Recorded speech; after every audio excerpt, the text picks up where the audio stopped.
To everyone this evening. My name is Barbara Blake. I'm the chair of this committee. I'm also Seven Sisters Ward Councillor. If we can start with introductions of the committee, please, from my left. Reg Rice, Vice Chair, Tottenham Hill Councillor.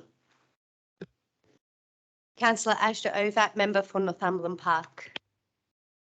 Alex Worrell, councillor for Stroud Green.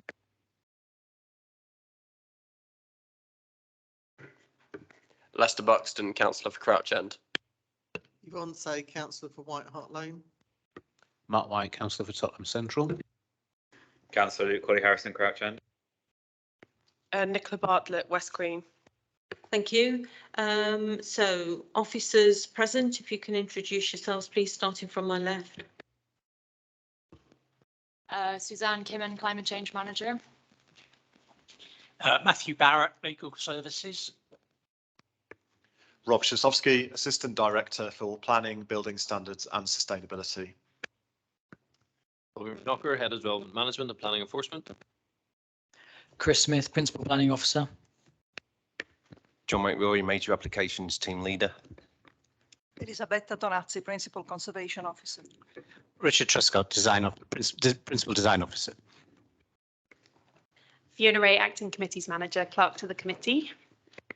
Thank you. So we're on to item 1. This is filming at meetings. This meeting is being recorded. All registered speakers should be aware that they will be recorded for live or subsequent broadcast via the Council's internet site or by anyone attending this meeting. And apologies, I should have said that there will be officers in attendance virtually and they will introduce themselves when relevant. Item 2, members and speakers are requested to note the information set out at item 2 on the agenda. That's the planning protocol. So please note that. Item 3 is apologies. We have apologies for absence. That's been received from councillors John Bevan and George Dunstall. Councillor Cathy Brennan is attendance as a substitute, so welcome to Councillor Brennan. Thank you. Item 4, which is urgent business. There are no items of urgent business. And we're now on to declarations of interest. Do any members have any declarations of interest? Okay, thank you. So moving quickly on, we're on to item 6, which is planning applications. So as we have a number of people in attendance for item 8, which is the St Anne's, I propose that the committee takes this item first, followed by item 7, which is Kerswell Close, before returning to the schedule agenda order. Is this agreed? Agreed. Thank you. So we're now on to the St Anne's General Hospital, which is pages 101 to 448. And the proposal, which is set out, I won't read it out, but that's set out in the agenda at page 101. So the recommendation is to grant. So I would like to confirm with the committee's agreement that the committee will allow 4 speakers in relation to this item. Is this agreed by the committee?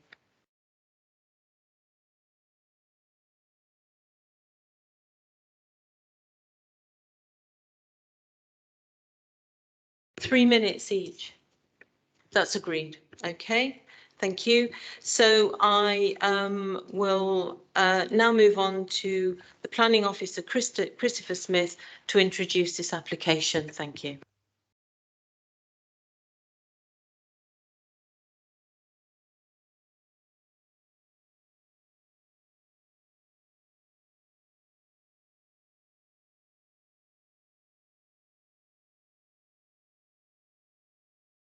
Thank you, Chair. Good evening, ladies and gentlemen. So this planning application is for the St Anne's Hospital development.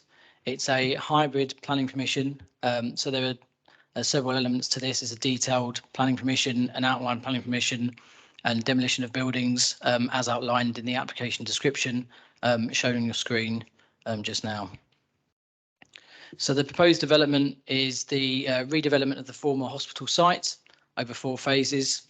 There's up to 995 new homes and 5,000 square metres GEA of non-residential space, 60% affordable housing, 32% of all homes are for affordable rent, 17% of homes are family sized, 10% are wheelchair user homes. It's a 10-year blind development. There's 167 car and 1,916 cycle parking spaces, an expanded open space and ecological zones, new play and communal amenity space, new openings into and routes through the site, and public realm improvements. In terms of the site location, you can see it in the centre of the site shown in red. That is the application, the planning application outline. And the site next to it in blue, again in the centre of the site, is the remaining part of the site allocation, which I'll come on to in a minute. So the application site covers the policy designations as follows. The site allocation at SA28, it's within an area of change, flood zone 1. There are locally significant views covering the site, and there are a range of heritage and landscape designations, which I'll come on to slightly later in the presentation. The surrounding area is a residential neighbourhood. St Anne's, St Mary's and Chestnut schools are located around the site to the east, northeast and north. Chestnuts Park is to the north of the site, and Green Lanes is a short walk to the east. So moving on to the site allocation, as shown in the box on your screen there. The site allocation is designated for residential and town centre uses, for a rationalisation of the medical uses, to preserve and enhance conservation area and its significance, to integrate the boundary wall into any new development. There's a requirement for a new connection towards Green Lanes in the southwest corner, a new route through the southern boundary, new open space, enhancement of the ecological zone, and also a note that building heights should respect Warwick Gardens. A few pointers of the existing site here. So you see in the left image the northern boundary wall, which is really presents a sort of closed off character to the to St Anne's Road. Mayfield House to the top of the picture is a locally listed building. To the bottom of the picture, the Peace building and garden are sort of a key characteristic of the site at the moment. And there's the water tower, another key feature of the site on the right hand side. So this image shows an aerial view of the development as it is currently proposed. In terms of key aspects of the proposal, the hospital buildings are no longer required. The heritage on the site is retained and respected. Site boundaries would be opened up. It's a landscape-led development. The development capacity has been optimised with respect to the residential character of the surrounding area. It's a high-quality design, and there are non-residential uses proposed to bring activity into the site. So it's a multi-phase development. You can see in the image on the left how the phases are laid out, with phase 1A in the top left, and then the other phases work in an anti-clockwise direction with phase 1B, phase 2 and phase 3. So phase 1A is the detailed element of this application. It includes plots A to D, the retained buildings, the Peace Garden and the Southwest Link. And the remainder of the development is submitted for outline permission only at this stage, and that includes plots E all the way through to O1 and O2. So there's a significant proportion of affordable housing proposed as part of this development. It's up to 595 new affordable homes, which is 60% of the total housing provision within the development. This exceeds the policy requirement of 50% affordable housing on public sector land, as required by the London Plan. 32% of all homes are for London affordable rent. 16% of the homes are for council rent if the council takes up its option to purchase these homes. 38 older adults homes will be provided in the first phase, and there are up to 22 homes for NHS key workers, up to 59, sorry, I think that should be 58 actually, community homes, and it's a 10-year blind development as well. So the heritage context of the site, It's a Victorian era former fever hospital.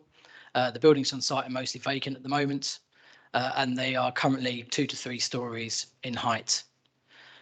The heritage designations relative to the site are that it is partially within the St Anne's Conservation Area, which is shown in the sort of yellow shading to the top of the drawing. The Mayfield House building, just to the north of the existing Peace Garden, is locally listed.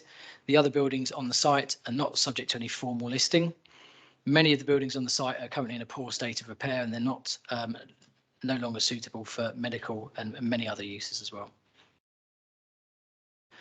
In terms of off-site heritage designations, the nearest listed buildings are the Grade 2 listed St Anne's Church and School to the east of the site, and there are also numbers 1 to 5 Avenue Road are also Grade 2 listed buildings, and you can see those on this image here.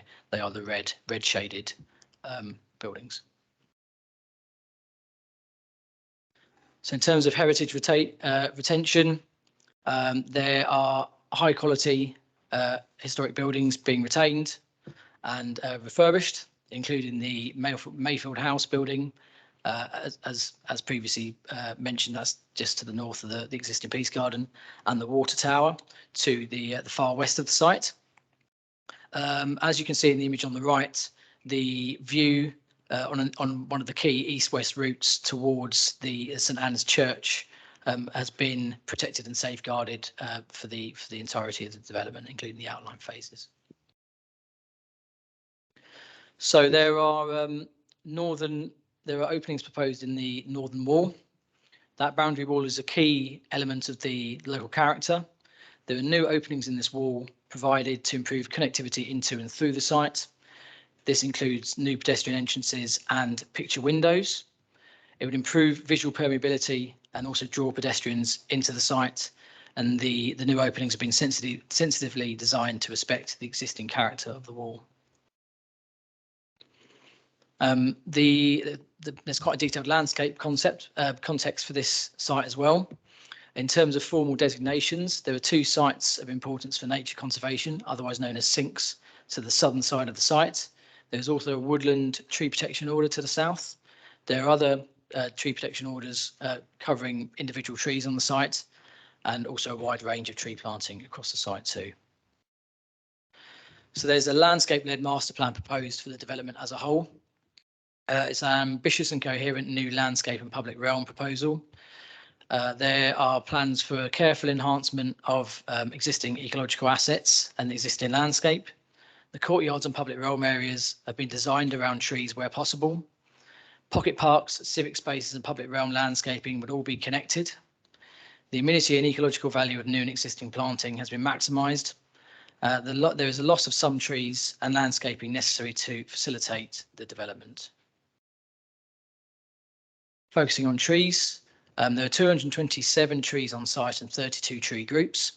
114 of these trees and 30 of the tree groups would be removed.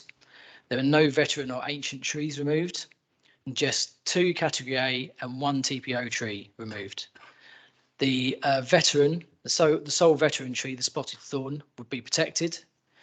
There are 471 new trees planted, which is an increase in 357 trees across the site as a whole. 137 of these trees would be large standard and 216 medium standard.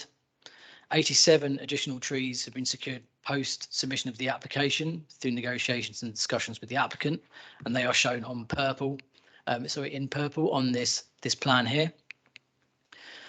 So it is considered that the number of trees on site has been maximised, and although there is a minor loss of canopy, tree canopy, on the sort of once the trees are lost, that will be offset in time over a course of about 20 years, and there will be an improvement over a long period of time.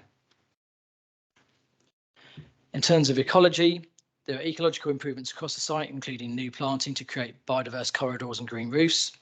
There's a slight loss of the sink in the southwest corner, which enables the new southwest link, but that is more than mitigated by the expansion of the sink to the east.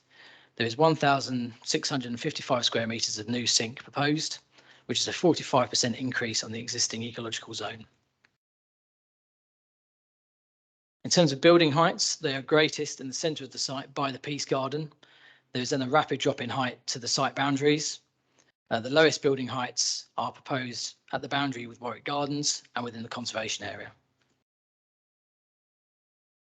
So this image, the two arrows here show the two 9-storey buildings, which are shown in the centre of the site, well away from site boundaries.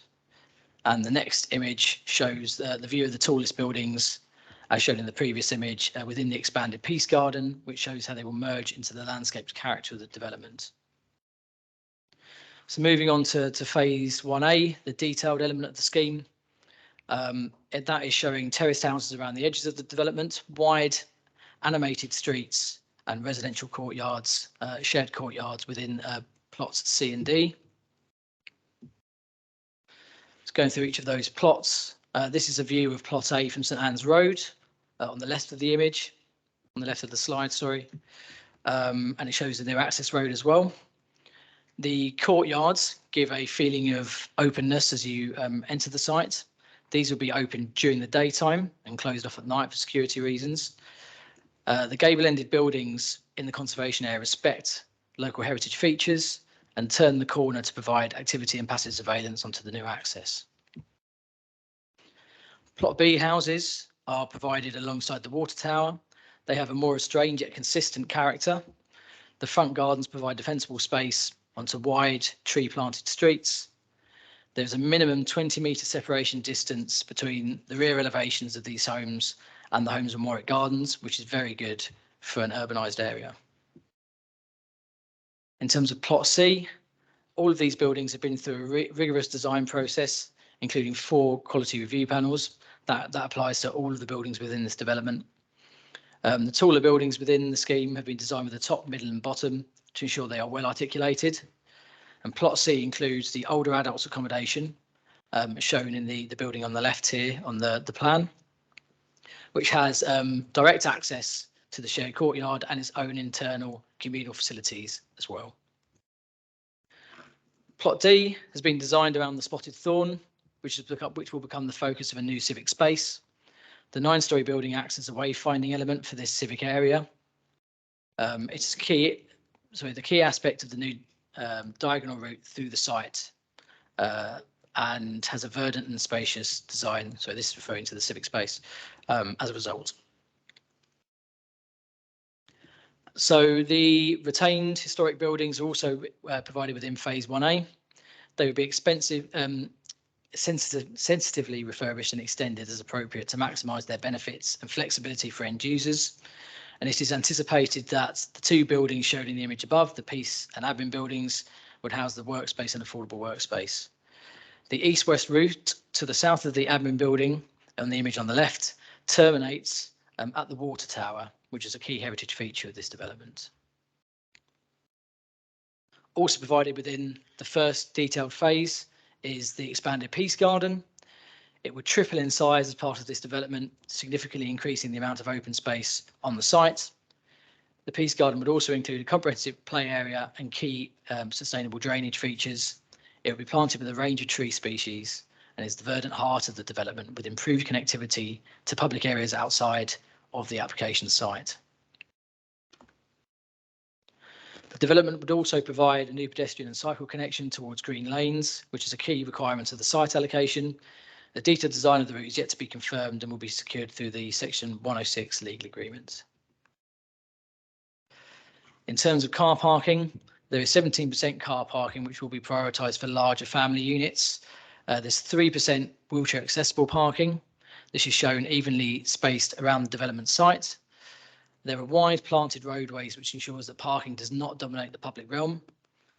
The parking will be provided with passive and active electric vehicle parking electric vehicle charging facilities. And there are 1,916 cycle parking spaces provided within high quality dedicated cycle stores throughout the development. Just referencing the demolition works as well, and the demolition works plans for phase 1A and 1B have been agreed. The works will not use the new site access that is proposed opposite Chestnuts Primary School. Future construction works would minimise the use of this proposed new entrance, and it will be used by new residents once phase 1A is occupied, which limits the construction traffic in that area. Details of future construction proposals will be secured through condition. So just to summarise the principles of the development, the hospital facilities have been rationalised on the retained medical campus. It's a mixed-use residential-led development that is in accordance with site allocation SA26. There are flexible Class E and F1, F2 uses, which would support the existing and the new community. The end uses are expected to include a supermarket and medical facilities, although this is subject to marketing closer to the time that they will be occupied. There's 225 square metres of affordable workspace proposed, and the non-residential activities are intended to enliven what is a primarily residential site. So to summarise the new housing and affordable housing, there are up to 995 new homes proposed with 60% affordable housing. This would achieve 62.5% of Haringey's annual housing target. There's 32% of all of the homes would be provided for affordable rent, 16% of the homes for council rent if the council takes up this option. 90% of the homes would be intermediate, up to 22 NHS key worker homes and up to 58 community homes would be proposed. 10% of homes are wheelchair accessible and the development is tenure blind. Here are a couple of tables that just explain the differences between the outline and the detailed element. I won't spend a huge amount of time on these because they've been touched on before, but there is a difference between the outline and the detailed element in terms of the split of affordable housing. So there is a lower provision of affordable in the first phase, lower provision compared to the outline element. The proportion of London affordable rent is also lower than the outline. This is considered to be acceptable in this case, given the high levels of affordable and low cost housing overall throughout the development as a whole. The 38 older adults homes would also be provided in phase 1A, as would some of the NHS key worker housing. And there is it's intended that the scheme would be delivered rapidly with a start on site within the first few months if permission is granted. In terms of residential quality, the development meets London Plan internal and amenity space standards.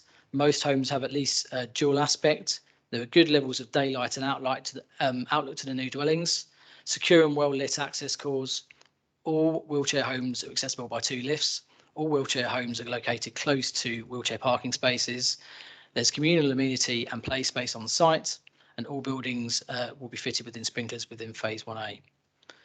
In terms of the heritage impact, there's a low level of less than substantial harm to local heritage and its significance, which is outweighed by the substantial benefits of the scheme. The design is of a high quality. It's been led by heritage and landscape considerations.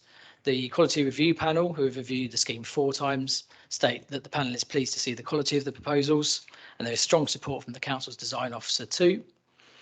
In terms of neighbouring residential amenity, there is no significant impact on the amenity of nearby residents. In terms of carbon reduction, there's a reduction of 76% of carbon for the residential element and 56% for the non-residential against the 2013 building regulations.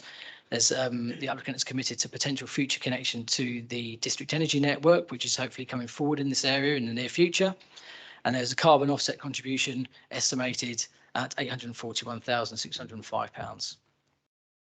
In terms of transport and parking, there are 167 car parking spaces, which is a ratio of 0.17 per unit. It's a car capped development. There's 3% blue badge parking, 1,916 high quality cycle parking spaces, electric vehicle charging points, improved connectivity through the new links, through the new openings in the southwest corner to public transport nodes. There are also financial contributions that have been secured towards new crossings and studies towards a new cycle path on St Anne's Road, and also contributions towards vehicle accident reduction measures in the local area. The construction and demolition works will be conditioned and monitored to minimise impact on residents and local schools. In terms of the public realm and landscaping, there are new openings in the northern boundary wall, a new route in the southwest corner of the site onto Warwick Gardens. The link to the south, a potential future link to the south, will be safeguarded by the development's layout. There's a new publicly accessible open space and courtyards within the development, new play space for all ages, The veteran tree will be protected and only 2 category A trees removed. 114 trees, including tree groups, will be replaced by 471 new trees. The ecological zone will be expanded by 45%, and there's a 12% net gain in biodiversity, whilst urban greening exceeds the requirements of the London Plan Policy G5. In terms of planning obligations, a range have been secured, including up to 595 new affordable homes and potentially including up to 161 new council rented homes. Non-residential uses, including 225 square metres of affordable workspace and community social uses. Carbon offsetting contribution, as mentioned previously, the new link in the southwest corner, including appropriate security measures, potential future connection to a district energy network, employment and skills initiatives contribution, highway works, including the new pedestrian crossings, a cycle lane feasibility study contribution of £150,000, eligible London contribution of £110,000, construction logistics management contribution of £10,000, traffic accident reduction measures secured through a contribution of £24,000, traffic management measures totaling £40,000, commitment to a residents liaison group, contributions towards local health services and local policing of over £220,000, a monitoring contribution of £50,000 and other contributions as necessary, which all total 1,446 or over £1,446,000. So the officer's recommendation is that the committee resolves to grant planning permission subject to the conditions and planning obligations as set out in the committee reports. Thank you very much. Thank you. Are there any, obviously there are questions of clarification. So Councillor Ovatt first. Thank you, Chair. I understand 30 out of the 32 tree groups are proposed to be removed, but at page 163, paragraph 6.228, it is stated that there will be a net increase of 357 trees across the site. This does not include the tree groups. So for clarity, if the tree groups were to be included in the equation, would this diminish the net increase amounts? I'm concerned the tree group not being included in the equation may skew figures. Can you please clarify?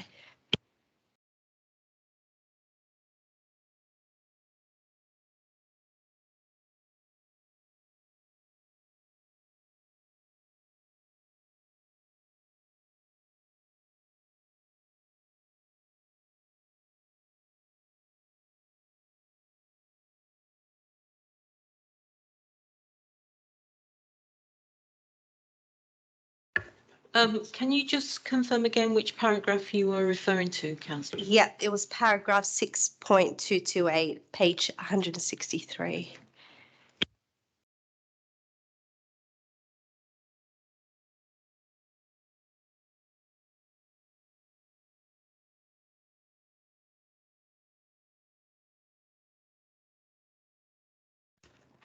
I'm sorry, can you just explain the question one more time? Sorry. So basically, I understand that 30 of the 32 tree groups are going to be removed, but it's stated that there will be a net increase of 357 trees across the site, but it's stated in brackets that this does not include the tree groups. So my question is, the tree groups not being included in the net increase equation, would that skew the figures?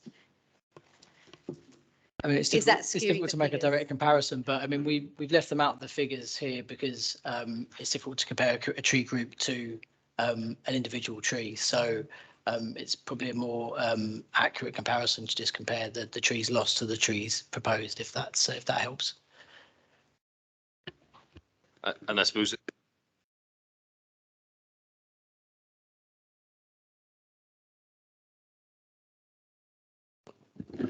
sorry, if you take the 30 tree groups off the 357, that's still a substantial net increase. So we have tried to sort of explain this in terms of a worst case scenario, which treats all the tree groups as trees for canopy cover purposes, but in reality, a lot of them are species of shrub and things that have just been allowed to self-seed and grow. So in terms of actual trees and longevity, they're not providing really the quality that a mature tree could provide. So we've tried to portray the worst case scenario, which is what the applicants put in their submission, but also a more realistic estimation of that, which shows that actually tree cover isn't substantially decreased by the development. Can you just clarify what a tree group is, please?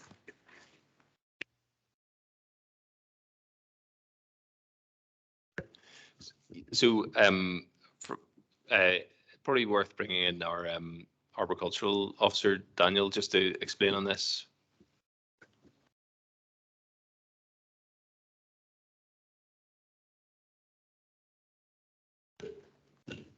Evening all.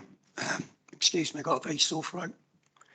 A group is one or more trees. They're normally grouped together and they're given a G number. It can be low grade trees, regeneration.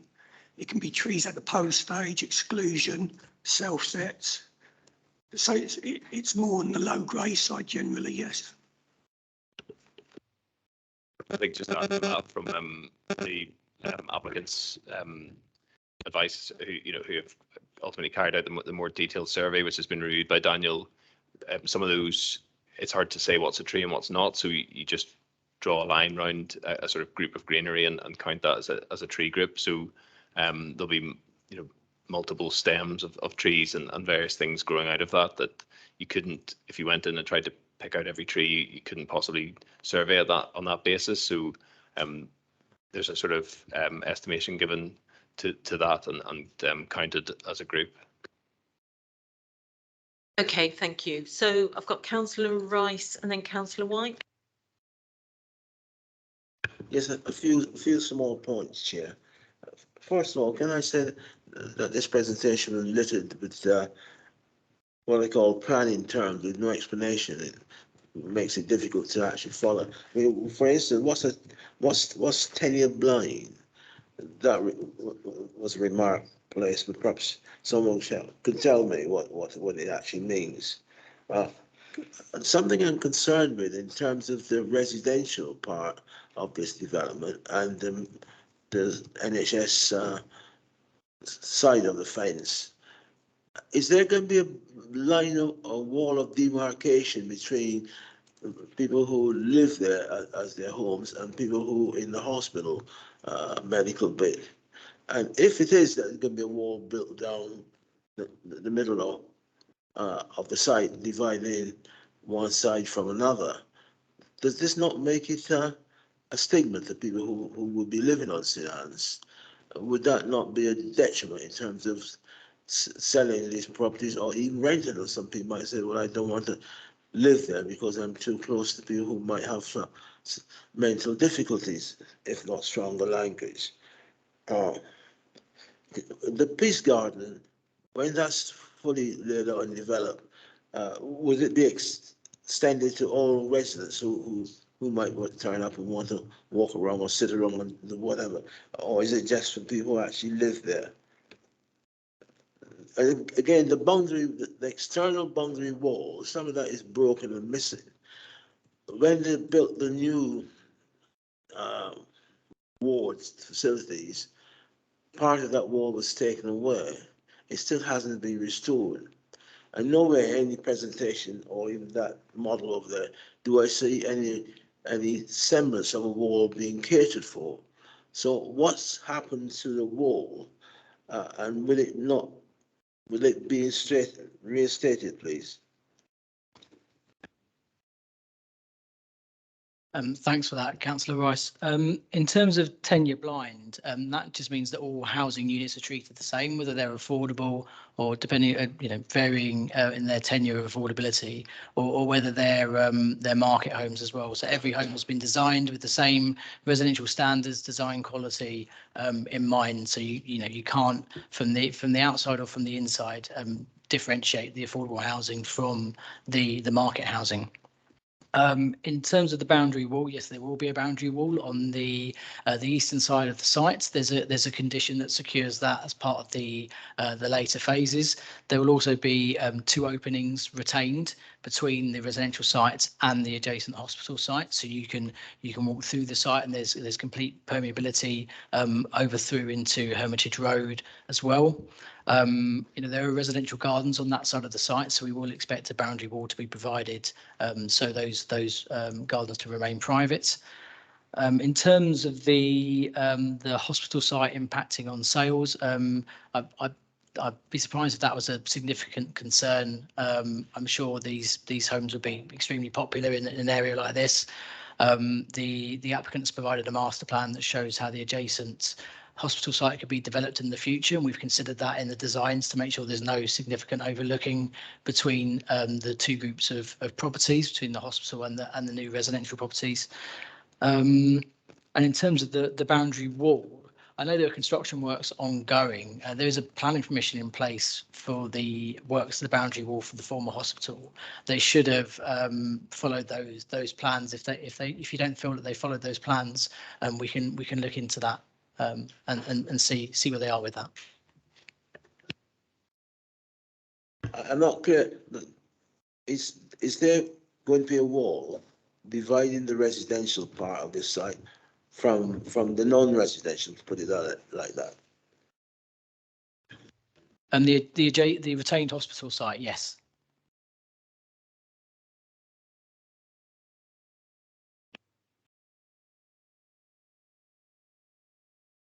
Oh, sorry, I missed a query about the Peace Garden. Yes, yeah, there is. The Peace Garden will be open for absolutely everybody. The new holes in the wall to the north have been designed to encourage passers-by into the site. The existing community will be more than welcome to use the Peace Garden. Yeah, the non-residential buildings have also been located there to draw people in specifically. So there's increased community use of this site. Thank you. Councillor White. Thanks, Chair. Yeah, just a couple of points of clarification on the affordability mix. Just some things I'm not quite clear on. So on page 247 of the pack, this is in the Haringey's Housing Officer's comments. It says. It talks about the council's. So we're talking about the London affordable rent element, the affordable element that is not being offered to the council. Refers to that as the remainder, which will be rented at London affordable rent. It then says the council's preference is for social rent. However, it recognises that the general needs homes delivered by most registered providers are likely to be at London affordable rent. This sounds like the council saying that London affordable rent isn't a social rent. That can't be the case, surely. London affordable rent is a type of social rent, isn't it? So that was the first thing that just it seemed a bit odd to me.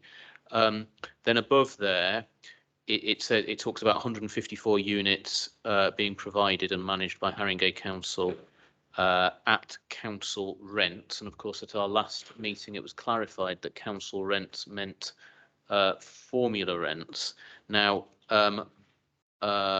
on page, sorry, I've lost the page number, but in the section 106 heads of terms, which is repeated again with a slight amendment on page 9 of the addendum, it talks about up to 161, presumably that's the same as the 154, being available to provide as council rented accommodation. So seeing as that again refers to as council rents, and this is in the section 106 heads of terms, does that mean that puts an obligation on the council to use formula rent on these if it decides to take up that option?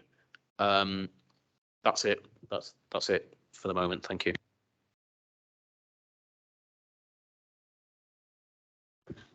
Sir, if I may just take that one.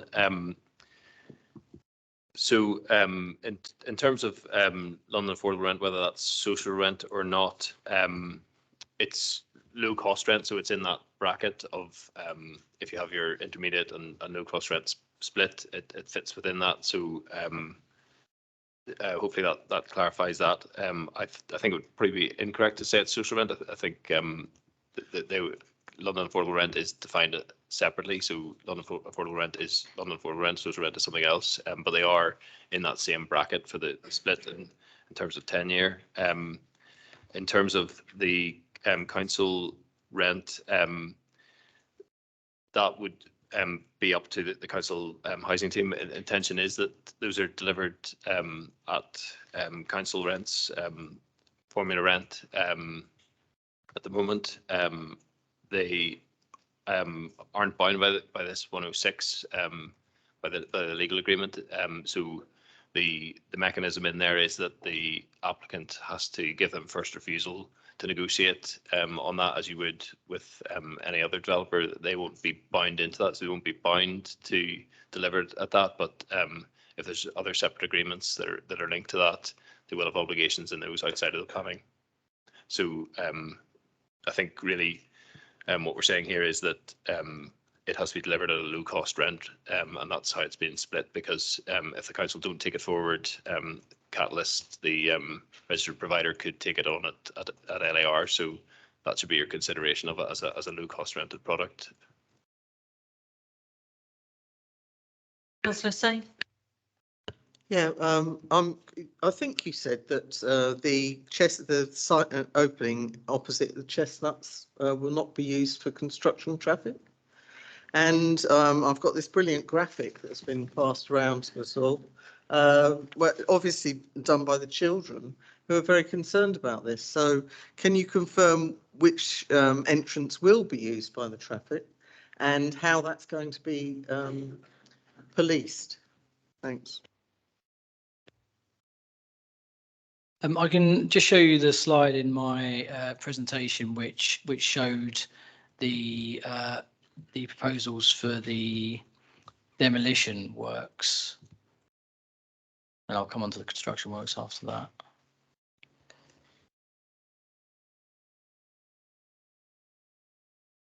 So there's a fair few slides. Okay, so the demolition works here shows an existing access being used much further to the east. That has been secured, so the demolition works for phase 1A and phase 1B will, the applicants confirmed they will use that access, they won't use the new access. In terms of the construction works, the image that you've seen was from a document that was an outline construction phasing proposal that was submitted with the application. And, given that there have been several comments on this issue, we have spoken to the applicant, and they have said to us that they will absolutely minimise the usage of that entrance during construction works. They have said that it would only be used during the construction of phase 1A, if at all. There will be a point at which it is constructed partway through the first phase 1A of the scheme, and then once that phase is occupied, it will be available for use only by residents. So at the very least, 3 phases of the development will not use that access. We've included a condition on the application because the exact details of the construction works are yet to be agreed. And the condition includes a reference to making sure that construction traffic opposite the school is absolutely minimised, so that it will be subject to further consideration. At the moment, the applicant has committed to absolutely minimising the construction traffic in that area. Can you then explain how that's going to be policed? There is a £10,000 contribution towards construction logistics monitoring. So we do have an officer that monitors these sites, and there is funds that the applicant has provided towards us doing that. So there will be monitoring of that. Councillor Corley-Harrison. Thanks. Just a point really on the change in the addendum, page 9 of the addendum, section 79, for the heads of terms, because it is a legal agreement really. Where you've changed the wording on B3, how the council shall have first option to purchase 50% London affordable rent units to be provided as council rented accommodation. That doesn't feel particularly tight to me, because I can read that in many different ways about exactly what the obligation is there. It does go into more detail in the main report 6.54. So from that, I can understand what you mean by the 50%, 50% of what and how it is worded. But I think that would need wording better for this to be not manipulated, let's say. So in reality, it's how the council shall have first option to purchase 50% of the London affordable rent units of the whatever it was, 320, whatever it was. I think that needs change into that. So that's a comment on that one. And then a point really about, I'm very disappointed really with the waste management plan generally, and the fact that, it's a huge development, a lot of waste, residential waste is going to be collected, and we're still pressing ahead with wheelie bins and front gardens for townhouses. I don't understand why there's not centralised waste collection. I've been raising this for years, probably now, probably 4 years. You go outside of Haringey and other developments have below ground chute-based collections. It's not a new technology. I don't understand why we don't have centralised collections on these sorts of developments, because we're just every single week we're going to have bin trucks passing around like everywhere else in the borough, bins out in front of houses. Commercial waste isn't even, there's barely any proposals for the commercial waste. It's just this will be agreed later. And then on the blocks, we'll just have Paladin bins. It's just not good enough anymore. So it's not enough on this application, I appreciate, but on future applications of this size, can we just get to a position where we are future thinking our waste management? So we just need a one large single point of collection. I don't know if this is to do with the Veolia management or North London Waste Authority, whatever it is, but if we can work towards something, maybe as a department, where we're going to be doing our waste management better in future. So it's not a question or a comment for this application, it's just a plea for future applications, really.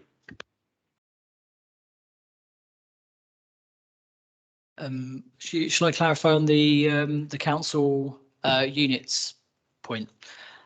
Yeah, I think the reason why it comes across maybe is a little bit flexible in the heads of terms is just the nature of the applications. You've got a hybrid application. A lot of the London affordable rent is in the later phases, and so we have to put in the heads of terms that there's a maximum number of London affordable rent homes that are being provided. We can't be completely certain about that. There's some flexibility sort of designed into outline applications. The applicant is committing within the legal agreement to achieve proportions that are in accordance with the heads of terms, and we will be securing that through the legal agreement, as well as that maximum level of council housing potentially if we take up the option. That's sort of as far as we can take it on the planning application at this stage, and we will be using very watertight legal clauses to make sure that's secured. Okay, thank you. And we hear your plea. I will take that up with the officers about the waste and the bins. Councillor Worrell? Thank you. I have a few different points. So on page 102, when it mentions the car parking spaces, 167, to me that seems kind of high, considering that we're trying to work towards fewer cars, and in some developments we have car-free development proposals. And I was wondering, is that for residential use only, or does that include use by the commercial units? And if you could just say something about why that figure was kind of agreed upon. It might not be that high, it just sounds like a lot of cars to me. That was my first point. My next point, oh yeah, I apologize, this is just me not understanding, but on page 105, when there's gives the summary of the heads of terms, on sort of 1A point I, it says 40% brackets 38, and I'm just wondering, what is that 38 40% of, because it's not 40% of 239. Like that's not 38, isn't 40% of that number. And then on page 107, just wondered if you could clarify about the 5% of the peak workforce to be provided with traineeships. Is that ring fenced for Haringey residents at all, or is it possible that all of those traineeships could go to workers outside of Haringey? On page 108, clause 20, when it kind of describes the contribution to health services and policing, just wondering if you could explain kind of how those figures were reached. Like, is it the equivalent of like another 2 police officers' salary for a year, or, you know, is there some other way that that's been reached? And then my final request was just on point 2.7, which is on page 109. I genuinely just can't understand the grammar of, in the event that this is refused because of X, Y, and Z, and then there could be basically an automatic authorization of approval. Could you just describe in simpler terms what kind of eventuality that would be? Thank you. Thank you for those, Councillor. I think best to bring in Maurice Richards from Transportation just on the justification for that level of parking and clarification on whether those will be available to commercial users. Are you there, Maurice? Yeah, sure. Good evening, Chair. Good evening, committee. So this application has been the result of many months of negotiations with the developer. I think in terms of 0.17, in terms of car parking provision, this is what we'll say is a low car parking provision, because this includes disabled car parking. So although the developer and the slide suggests there's 3%, the London plan requires 10% of the car parking provision to be for disabled units. So once you remove that 0.1%, there's only 0.07% for the residual car parking for the remainder of all developments, and that's including the family size units. We also need to reflect the demographics of Haringey, in that a lot of our residents, they don't all work in the city and have white collar jobs, so we have to make some provision for those people who rely on a van or a car for their work. So in terms of development, the majority of the development is a car-free development, in that they won't be able to have a car parking space or be able to apply for a on-street car parking space. So in that nature, it is a car cap development, in that residents will not be able to apply for permits outside the development proposal, and there will be the majority of residents who won't have a car parking space. In terms of commercial, there's a small amount of car parking for residential space, and it's more to do with servicing the commercial element of the development.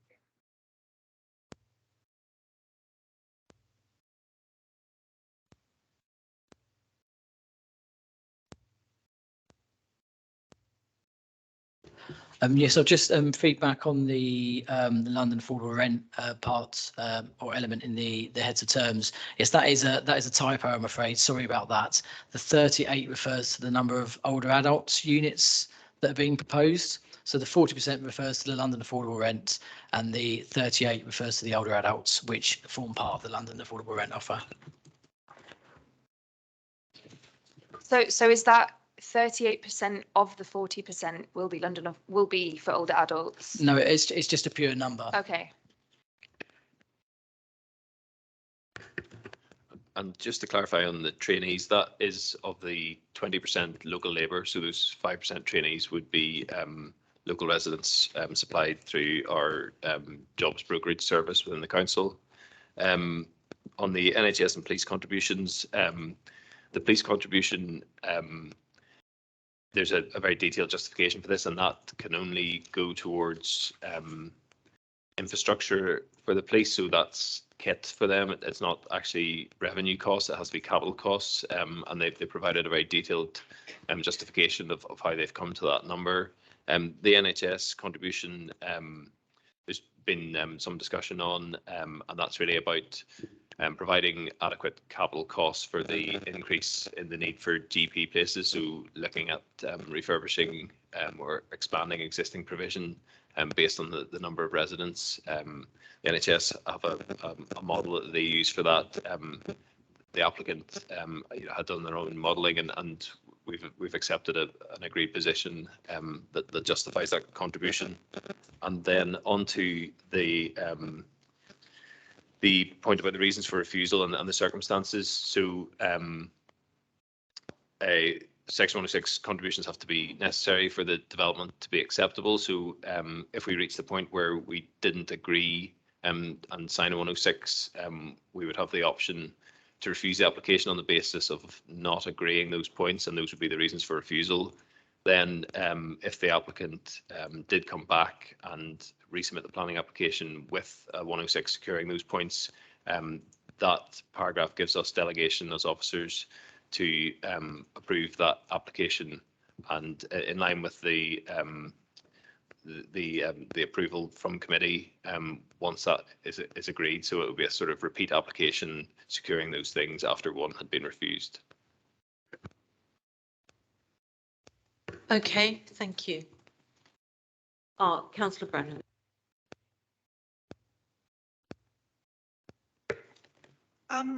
Now we've clarified that there's actually not a huge amount of parking on the site after all. I read in the papers that the reason we had that many parking spaces was because the transport links to this development weren't that fantastic. And I must say that I don't think the transport links along St Anne's Road are that good, actually. So if you're not active, because it's a bit of a hike and there's only about one bus and it doesn't go directly to Green Lanes. Are there any sort of developments on that? Is there anything we can do? Or is that just going to be how it is? And I was wondering if there's actually hardly any cars for the residents apart from the 10% for blue badge people. So then all the other residents are sort of fighting for virtually no parking spaces. How will they be allocated? Chair, if I may bring in Maurice Richards again to answer that question. Chair, so in terms of the improvements, there's some improvements proposed in terms of the southwest corner of the site, and I think that's secured by the Section 106 agreement. And what that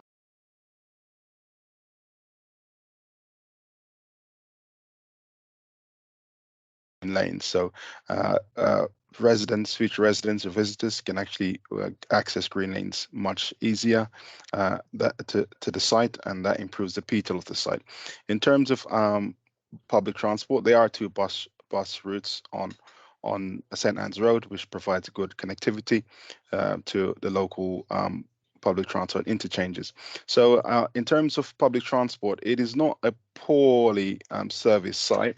And I think the transport assessment has been extensive in terms of looking at the option, and a lot of people will use the buses as shuttle buses to access the local interchanges. So I'm quite confident in terms of the transport strategy and the accessibility of the site, especially with the link in the southwest corner of the site. And in terms of general parking, we've secured a parking management plan. And this is a standard requirement as part of all major applications. And I think Chris can point you to the right condition. And how this is assigned is that it's assigned to residents with a disability first, and then we'll look at family-sized units in terms of the 4 beds and the 3 beds, and then down to the smaller units. But that's a condition that's attached to the planning permission, which dictates how parking is issued for all residents.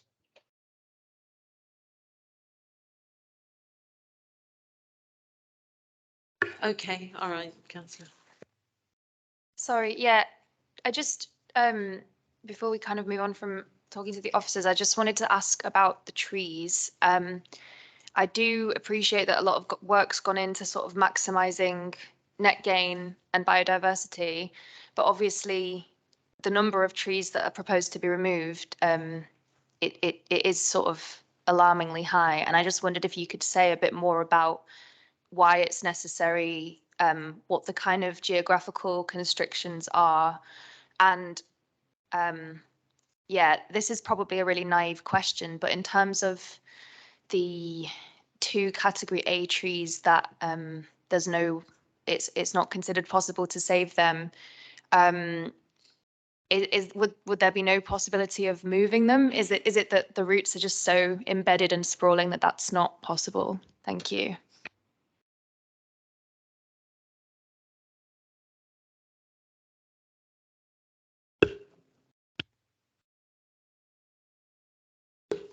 Thank you, councillor. The tree report done for this site,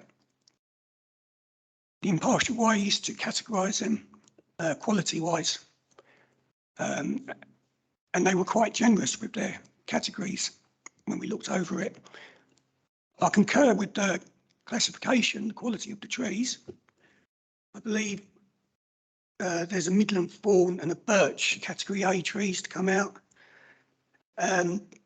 These are quite short-lived species. They're at their prime. That's why they've been given quite a good category. To remove such a large tree would involve tree spades, and there's never a guarantee that that's successful. It's hard because of the transplant shock they suffer with, and it would need a lot of aftercare to establish those trees. So with the removal of a lot of category B trees and C trees, this amounts to harvesting within the urban environment, and there's always got to be a replacement for that, and there has to be a net gain. Every day people are coming into town, harvesting trees, pruning trees hard. We have to make sure that we don't have a net loss when it comes to the trees.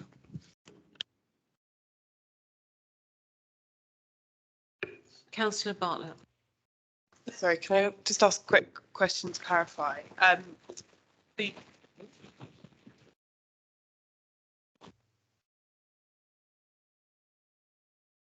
what I've started there. Some of the housing officers' comments about the mix of the size of homes, kind of the number of bedrooms, and there's a kind of question about whether that could be reassessed in terms of having more one-bedroom properties.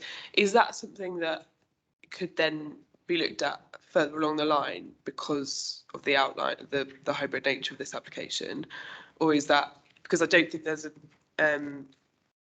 I mean, it says that some of the comments have been taken into account, but I just wondered whether that would be pertinent to this.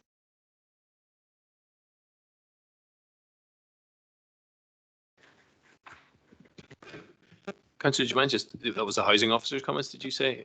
Do you mind just pointing me to the 246? It's 247. It talks about the dwelling mix. It talks about the most housing need. It's basically like the last sentence on that page.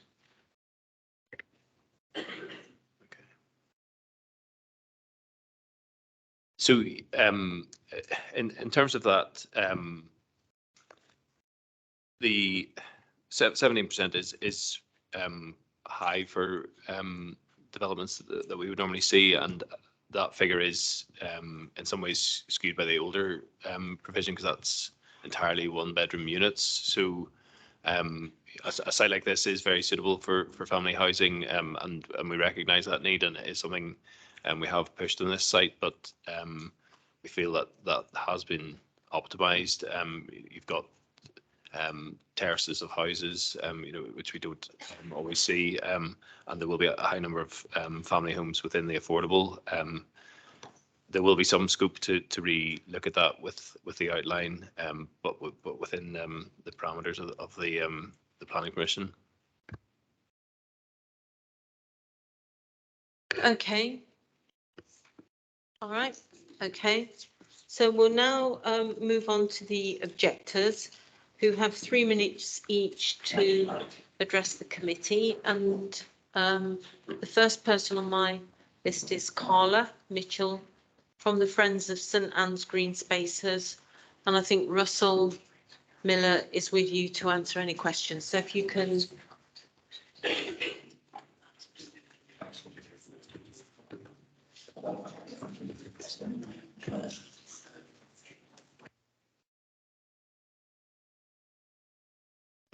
Hello, everyone. Just hold on a moment sorry. because I'll want to time you so No, that I can I just, before, I'm not starting, I just wanted to explain that actually Russell is presenting on behalf of the Friends of St Anne's Green Spaces. Thank you. Okay, all right, we'll give you the thumbs up when you can start. Okay, Okay, yeah. thank you, Chair. However you spin this development, it is bad for climate change, it is bad for wildlife, it is bad for air quality, and it increases car dependency. It fails local strategic planning policy objectives on climate change, biodiversity, air quality, walking and cycling, trees, as well as the GLA London Plan and the environmental strategy. St Anne's has a remarkable collection of trees in an area of currently low tree canopy.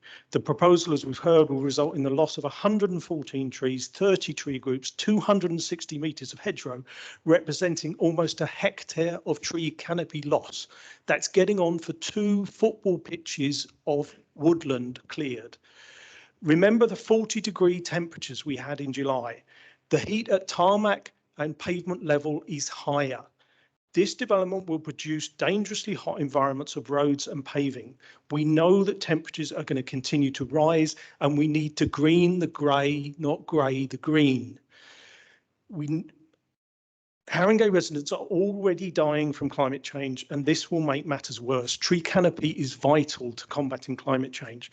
Current planning policy, both in Haringey and the Mayor's London Plan, states that developments should retain existing trees of value, but this development will remove 112 healthy, mostly category B trees, 88% of which have a life expectancy of over 20 years, 47% of which have a life expectancy of over 40 years.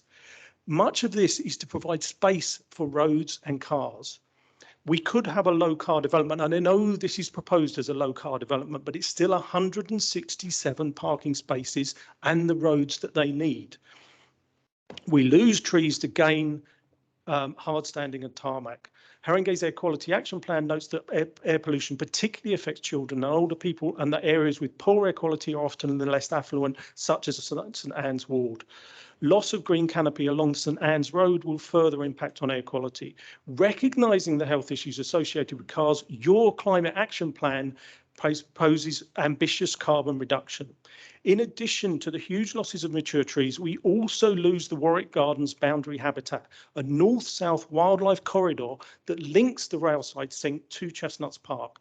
Old trees and connectivity are core to halting biodiversity decline, and this development trashes both.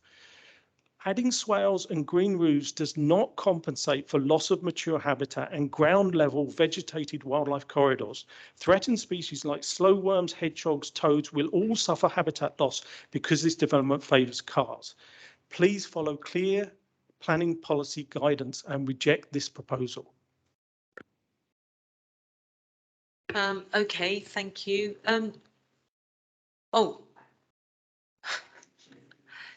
So has the 3 minutes? Have the 3 minutes come to it? The 3 minutes. Yeah, sorry, I couldn't work out whether that was what that was. Could I have Cathy Graham and Ross Milner, please? Thank you very much, and there will be chance for questions afterwards.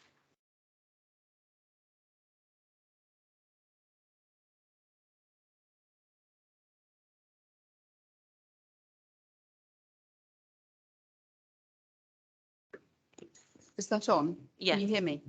Great. Okay, so you have 3 minutes. Okay. Yeah. So, dear councillors, we welcome a development on the St Anne's site with affordable housing and recognise that times are different from when planning permission was granted in 2014.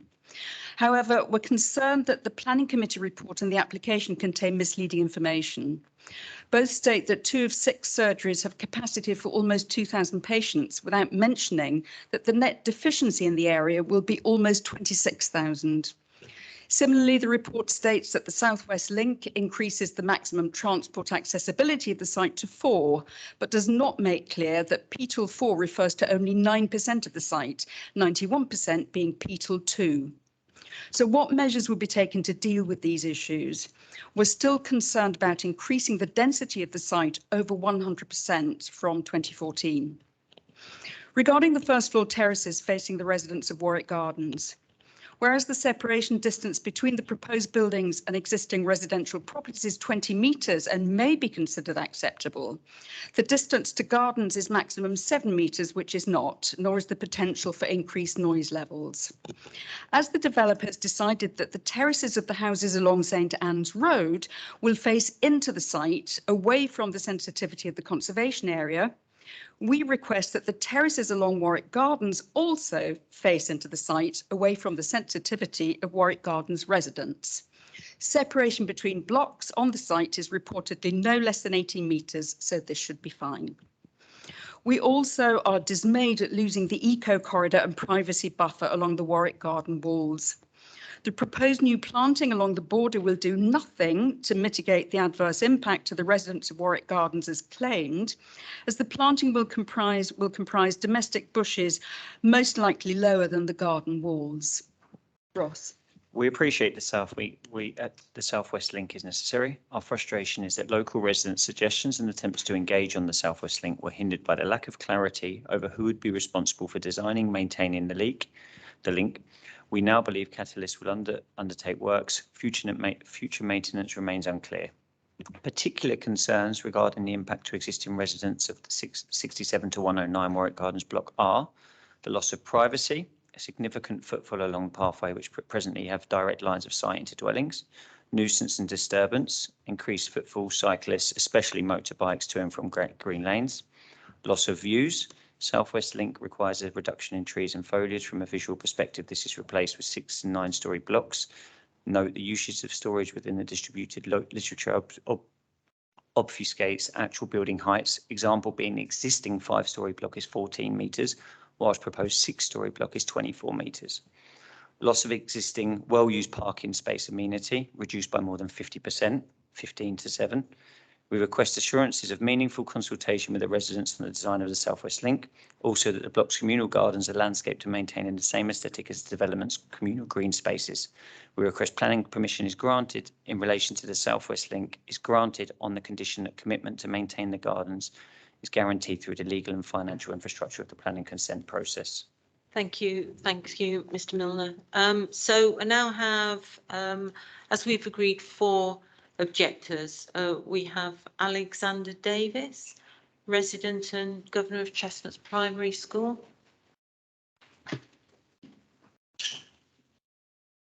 Thank you very much. So you have 3 minutes between you, how you choose to do that. Starting now, yes. Okay. I'm a governor at Chestnuts Primary School, representing around 650 children that attend the school as well as their families. Since it came to our attention, we've been gravely concerned about the positioning of a new entrance to St Anne's neighbourhood development opposite our early years playground. Our concerns are twofold. Firstly, the positioning of a new permanent car entrance opposite the playground, and secondly, the use of this new entrance for the construction phase of the development. Since plans have come to light, parental engagement has been exceptionally high on the issue of the vehicle entrance, which has come as a complete surprise to almost all of the families at the school. The school itself has had no personal approach from Catalyst and isn't even mentioned in their October 2022 demolition and construction plan. From our perspective, this feels at best a major oversight and at worst a deliberate attempt not to engage. Even the council's report obfuscates the issue, focusing on 6 lorries per day that will access during demolition and not the 34 that would use the new entrance daily during the construction phase, or the 183 lorries per day that the developers themselves suggest be needed to service residents after completion. It is completely beyond comprehension that this level of permanent goods traffic has been signed off by the council. Parents, governors and leadership at the school are concerned about the position of the new entrance, primarily due to its proximity to the school gates and early years playground. This location is already a concern regarding pedestrian safety. During the council's own consultation for the St Anne's LTN, there were more than 40 safety concerns raised on the nearby roundabout alone. Adding another entrance here will further increase risks to children walking to and from school along this street. The health risks of air pollution to small children are well proven and have been known for many years. Following the recent implementation of both the School Street and the low traffic neighbourhood, our community has seen a welcome improvement to safety and air pollution levels around the school. The position of the new entrance only serves to destroy all the hard work the council has done with these measures. Indeed, the vehicle entrance is in direct contradiction to the council's own LTM plan, which includes a zebra crossing at its very location. Swept path analysis shows how lorries will use both lanes of St Anne's Road to get in and out of the site. This analysis takes no consideration of the traffic island used by our children and families coming from the gardens or the congested pedestrian pavements. Because of this entrance, new traffic will be introduced meters away from where children learn and play. Because of their height, they'll be directly level with the wheels and exhaust pipes of these lorries. Not only will they be inhaling significant amounts of nitrogen oxide and particulate matter, they won't even be able to hear each other talk. In the Mayor of London School Air Quality Audit, recommendations are made that school entrances be moved away from busy roads whilst calling for better road layouts, restricting the most polluting vehicles around schools and pedestrianisation near school entrances. This new entrance says the exact opposite to these measures and will be hugely damaging. We therefore urgently request that the proposed vehicle entrance opposite Chestnuts Primary School be made pedestrian only throughout the entire life of the site, including construction and development. Thank you, Mr. Davis. Oh, that was dead on time. Thank you. No, I will have questions when everyone's spoken. So I think we now have Emily. So I think we have Milo and Delilah. So Emily Jeffers and her son Milo, and Tara Kane, her daughter Delilah, who are school council reps. So thank you, both of you, very much for coming. And you have 3 minutes, which I think you know how you're going to do it. Okay, so over to you. Hello, my name is Milo Cooper and I'm one of the Year 6 school counsellors. We are here today because no one was here to stand up for the children of Chestnuts Primary at the last planning meeting. Maybe this was because the school was not on the map last time. I spotted several critical flaws in the map of the new entrance, so I made some edits to the map. You have the copy in front of you. In the UN Convention of Rights of the Child, Article 3, it clearly states that when adults make decisions, they must think about how they are affecting children. This is being broken because you are not thinking about the 4- and 5-year-olds in the playground. We also have the right to a clean and safe environment, a good quality education, and to play and rest. This will not be met because of the unclean air and noise from the extra traffic. A 5-year-old told me that we will have to stay inside when the lorries come and make the playground all dusty. Some of the reception children remain posters with these messages. Playtime, not pollution. No lorries. We need clean air to grow. Save the trees. I will now hand over to Delilah. Thank you. Hello, my name is Delilah and I'm one of the Year 6 School Council representatives at Chestnuts Primary School. A matter that is often brought up in our meetings is the fact that there is a big build planned at the St Anne's Hospital just across the road from our school. Our concerns are the number of lorries and skips that would need to be placed or parked outside of our reception playground over the space of 3 years. The amount of fumes that would be breathed in by the youngest children of our school. This could be especially bad as their lungs are still developing. The amount of trees and natural habitats that will be destroyed in the process of this build. We are wondering why you haven't thought of using the other side of the hospital for all of the equipment that is potentially harmful to the lungs of young children. We are also concerned that you can develop asthma at any age, especially when you are young and your lungs are still extremely vulnerable, and traffic pollution is one of the biggest causes of asthma or any other respiratory problems. Many people would argue that it won't be as much of a problem because of the new LTNs. However, the LTN on Black Boy Lane has redirected the traffic to St Anne's Road. Therefore, this build would be adding to a problem. I hope you can take into consideration all of our points. Thank you.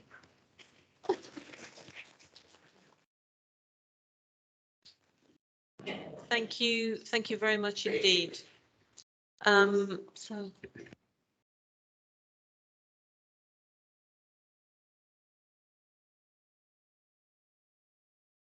Councillor Hymas, do you want to, as the ward councillor, you've got 3 minutes. Yeah.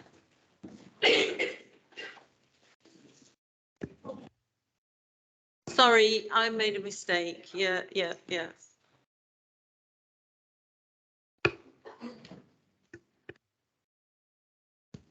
I just wanted to start by saying how important I think that we are where we are with this application. I mean, as I remember, the original plan for the St Anne's site was a private development with just 14% affordable housing, and now we're in a position where hundreds of affordable properties will be built, which I think is a brilliant thing because our community desperately needs them. But one of the main reasons we've reached this point is because of the tireless campaigning of groups like the St Anne's Redevelopment Trust, who started from the premise that local people are best placed to know what kind of development their community needs, not profit-making developers, but building social housing that has health and well-being built in. So when the Mayor of London purchased the site, I think there was a lot of promise and plenty of ambition that some of those initial goals could be realised. But I fear from the number of campaigns, I wonder whether the kind of initial scheme has drifted a little bit from what the St Anne's Redevelopment Trust had initially had the ambition for, and that this is not necessarily community-led housing that has put the kind of needs of the community at its very foundations. So at the pre-application meeting, I argued that there were too many car parking spaces, something we've heard a little bit about today. And I think there's an argument that given we now have a low traffic neighbourhood in St Anne's and we have road closures already in the gardens, that 167 spaces is, although relatively low comparatively, is not ambitious enough given our crisis in air pollution and of course the climate crisis. So why can't we aim higher?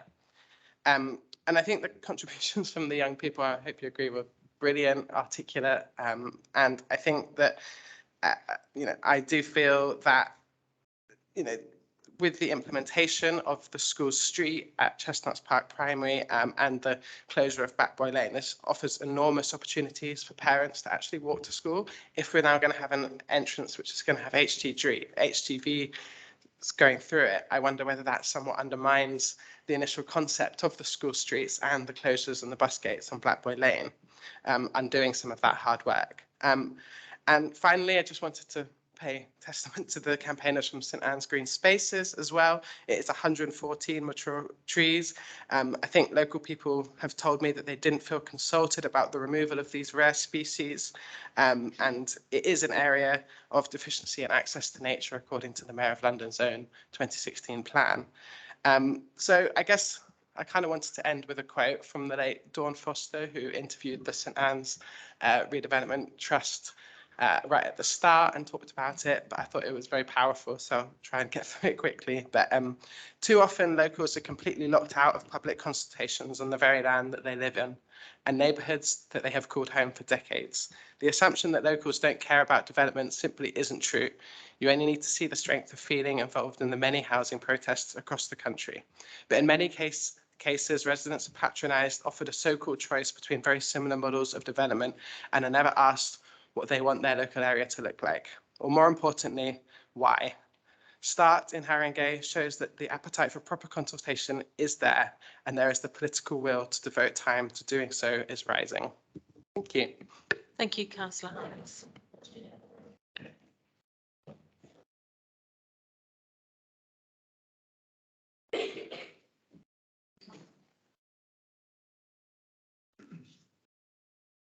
Oh, Councillor Davies, I think you want to speak. Okay.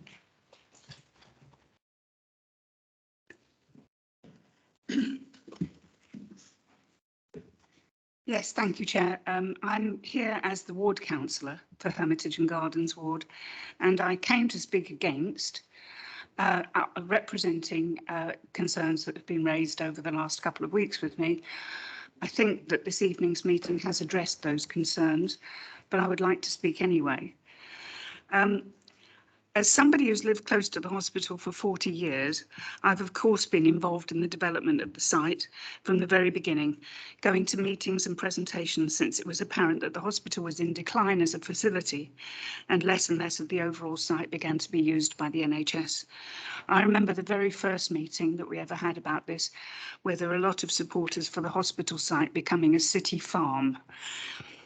Now is a good time to remind Catalyst and the council that the area around the site has always had a lot of churn. Consultation carried out with the community can go out of date pretty quickly because the community changes. The institutions in the area change too, with new head teachers, new GPs, chairs of governors, new businesses, park users, even new councillors. Things that some of us take for granted about the process may be new to others. When the demolition and construction plans were circulated a couple of weeks ago, there was consternation from parents and others at Chestnuts Primary School. Having spent a lot of time campaigning for cleaner air and safer streets around Chestnuts, parents were understandably worried that vehicular traffic around Phase 1 would undo all the good work done by the council. There have been dozens of emails to us as local councillors on this point, and so I came here tonight to put the concerns on record and to seek assurances that the construction management plan will be drawn up with us and with the needs of the children in the school taken into full consideration. It isn't just Chestnuts School, of course. St Anne's is on St Anne's Road, Seven Sisters is just off it, St Mary's Priory is on Hermitage Road, with Tiverton not far away, only a few metres from Seven Sisters Road. Far too many of our primary schools in Haringey suffer very poor, even dangerous air quality, according to the Mayor's Office, and this council was elected and has given a commitment to tackle it. Concerns had been raised about large vehicles moving materials along St Anne's Road and turning in and pulling out from the new entrance at the northwest corner of the site, directly across the road from the Key Stage 1 playground at Chestnuts. Discussions and communications with Catalyst suggest that we've reached agreement on this point, and the new entrance will be used very rarely during demolition and construction. We're seeking a commitment to negotiate to mitigate for all the schools around the site so that we can protect our children from poor air quality, accidents and noise. In doing so, we recognise that Catalyst has shown great willingness to work with us in the past. However, the really hard part is yet to come. This is a long haul, and people are worried that there will be huge changes that make their lives very difficult. They need to be included in discussions and decisions, and to trust that they have a voice in what happens. Thank you, Councillor Davies. Thank you. Okay, so members can ask questions of the objectors. Do we have any questions, please? So, Councillor Say. Generally, can you tell me what your greatest fear is about the impact of this development? I answer this one? Yes, yeah.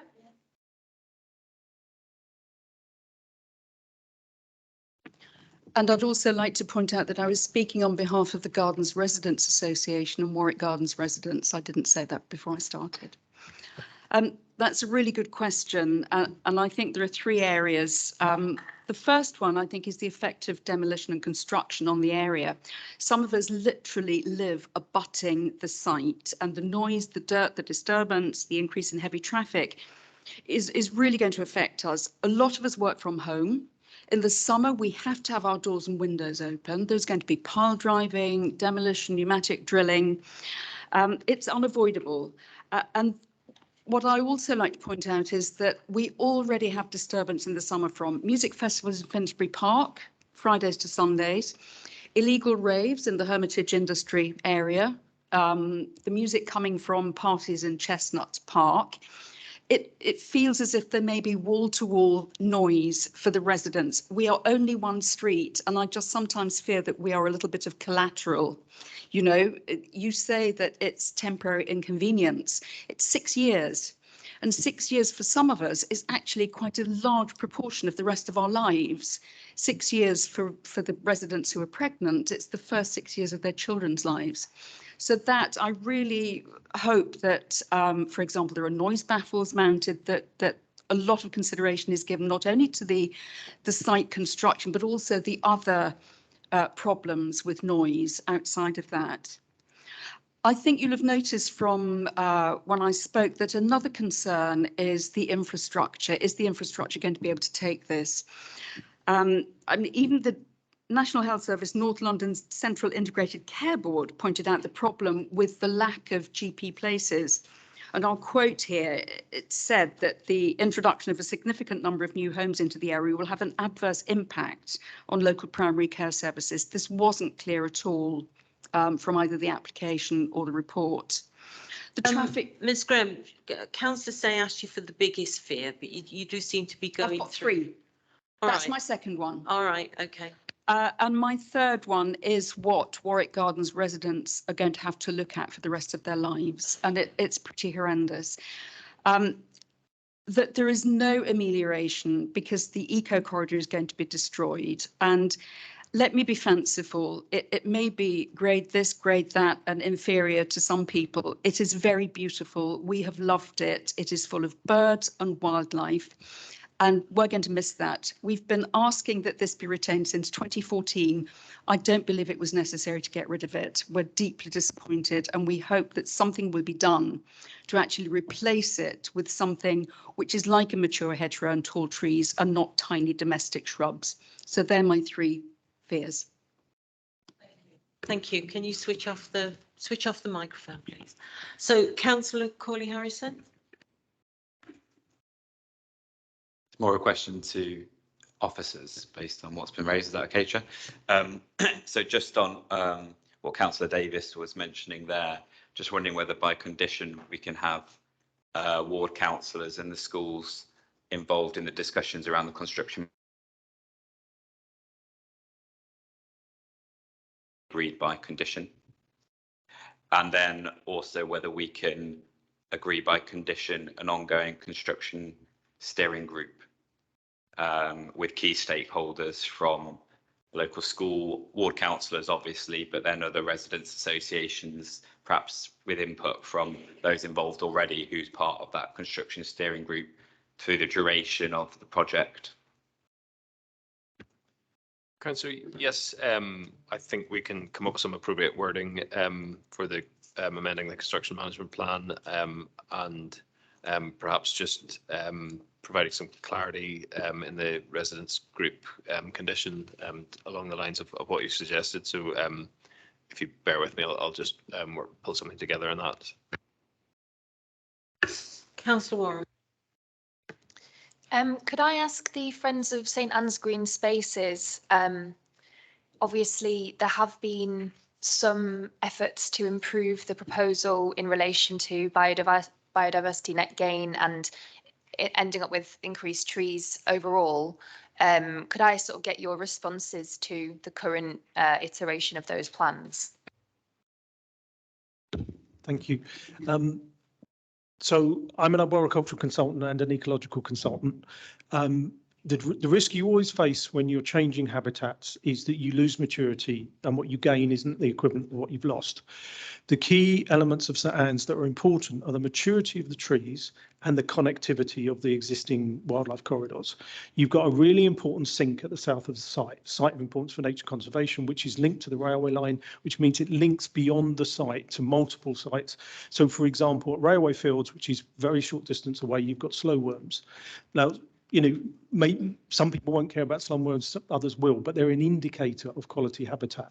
And as you reduce the wildlife corridors, you reduce the opportunities for species to move. And that's why we've got biodiversity loss, because you compartmentalize everything and eventually it is eradicated. So there are some good things about this development.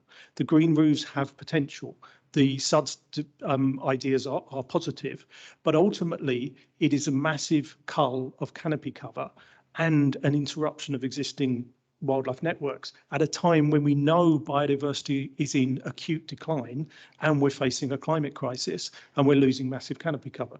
So, I mean, I can go into more detail, but I don't want to waste, I think the committee's been very fair with time and I'll come back if you need more. Okay. Are there any more questions from the committee? No? Okay, all right. Thank you. So moving on then, so the applicant supporters can address the committee. Councillor Micah Carter, and I've got Councillor Ruth Gordon and David Wakeford from Catalyst. Now you've now got 18 minutes, which you can split between you or however. Okay, so councillor Carter, thank you. Thanks, Chair. Well, I'm certainly not going to take 18 minutes and probably less than 3.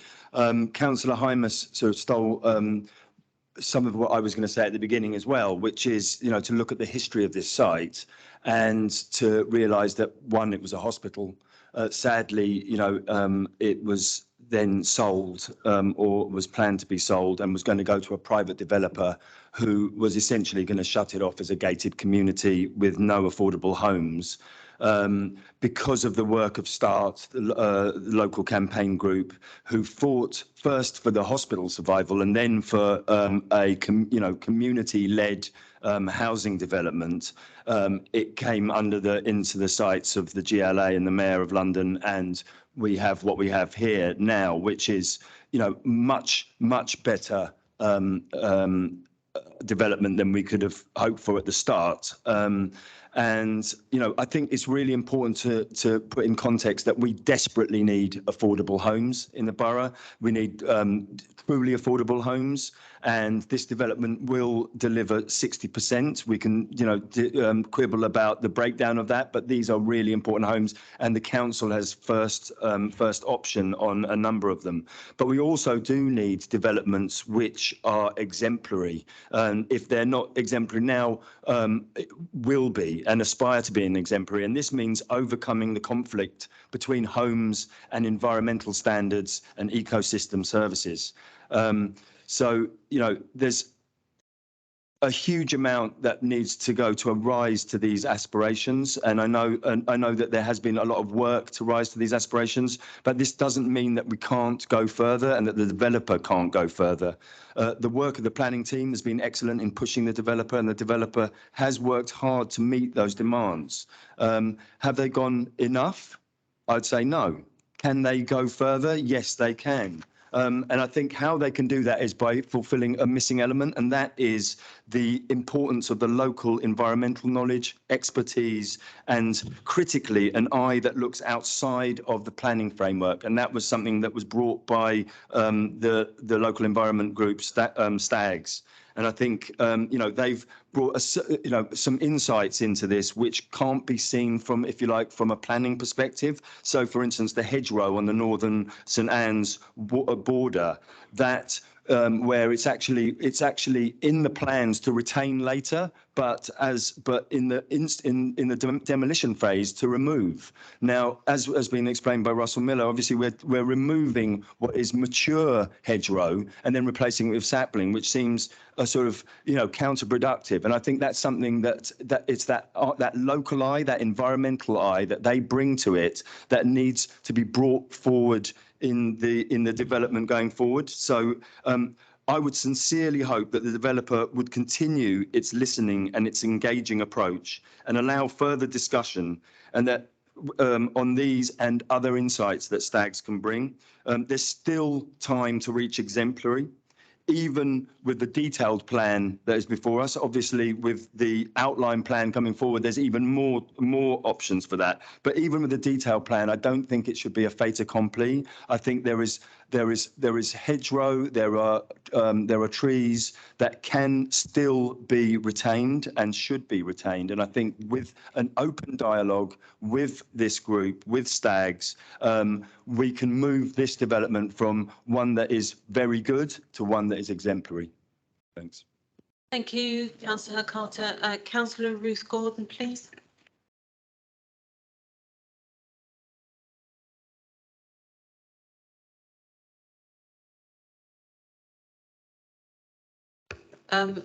Okay, you go ahead.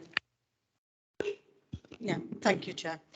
I wanted to speak in favour of this application from the point of view of placemaking and housing development in the borough.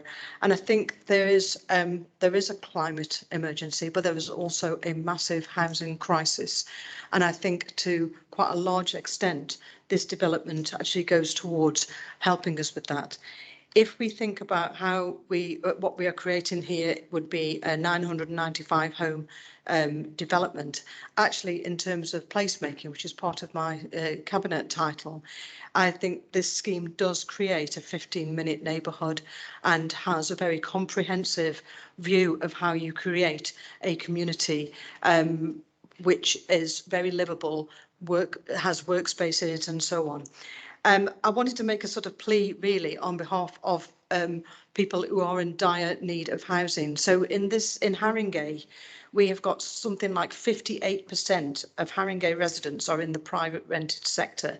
And that has shot up by 20% in the last 12 months. Now, we know what sort of spikes have been taking place in the private rented sector. So the degree of affordable homes that are in this scheme is really, really important. And that's not to even talk about the number of homes that we would be taking on as council properties. 161 would be at formula rent, to answer Councillor White's earlier question.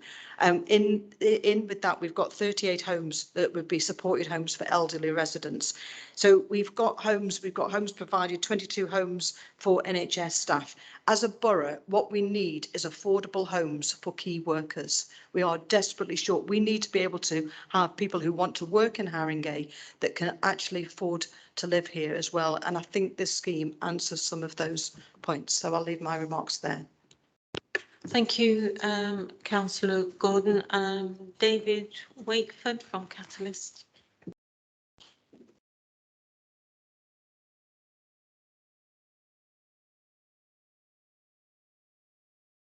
That one? Yes.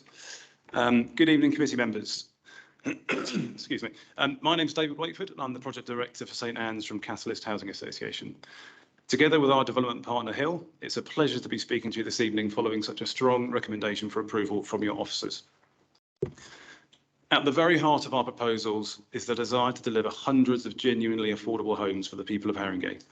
Our plans will deliver up to 595 affordable homes, including around 320 affordable rented homes. And just to demystify, that's the GLA's new version of social rent, and a good proportion of family homes.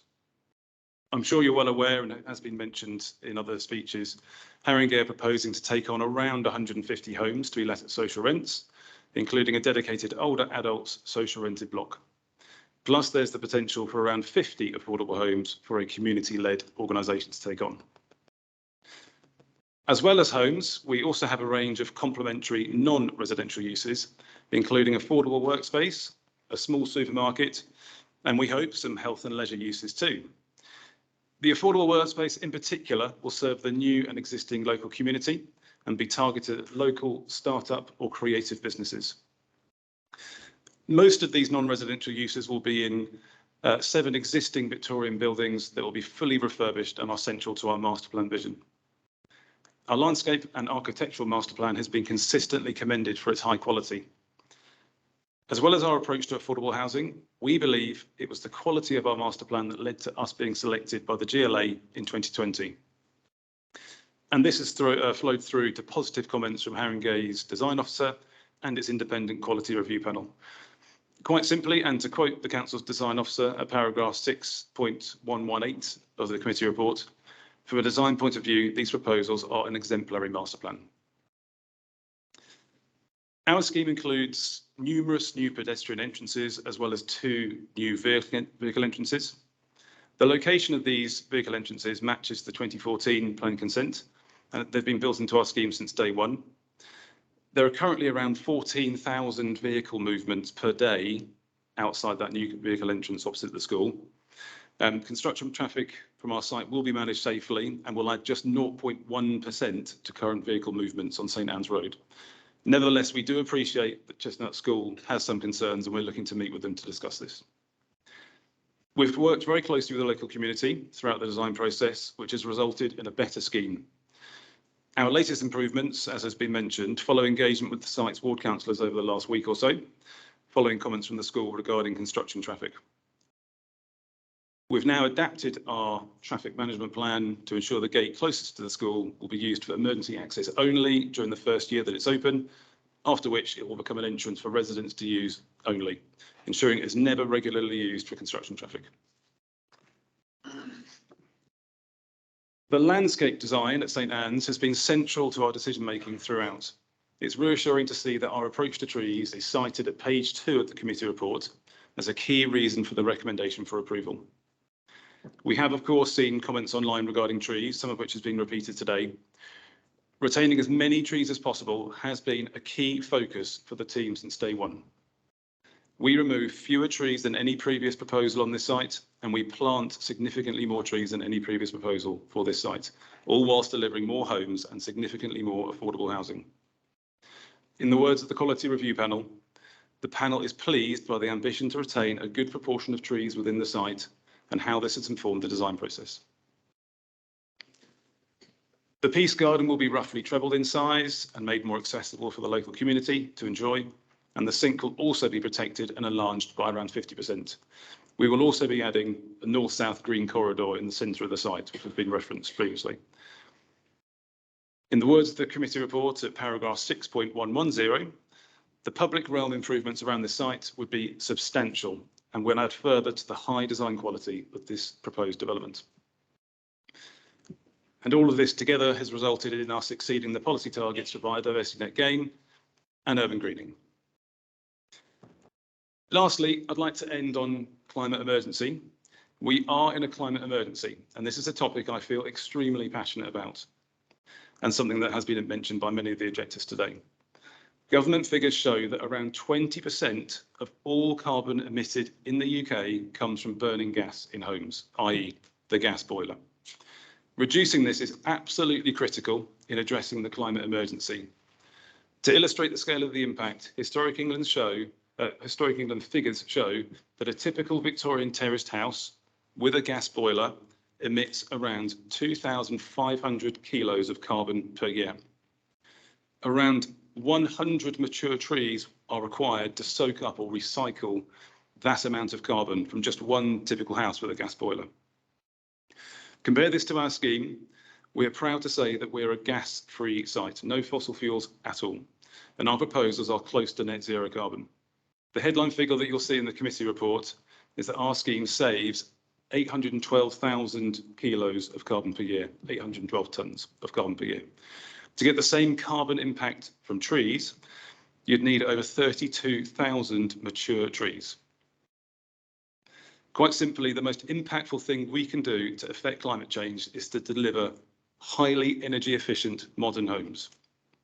So to sum up, as described by your officers, you are presented tonight with an exemplary master plan that will deliver very high levels of affordable housing, especially social rented housing, and substantial public realm improvements, whilst having a meaningful and positive impact on biodiversity and climate change. Thank you for listening. If we're going to take questions now and invite some of the team to come up. Yes.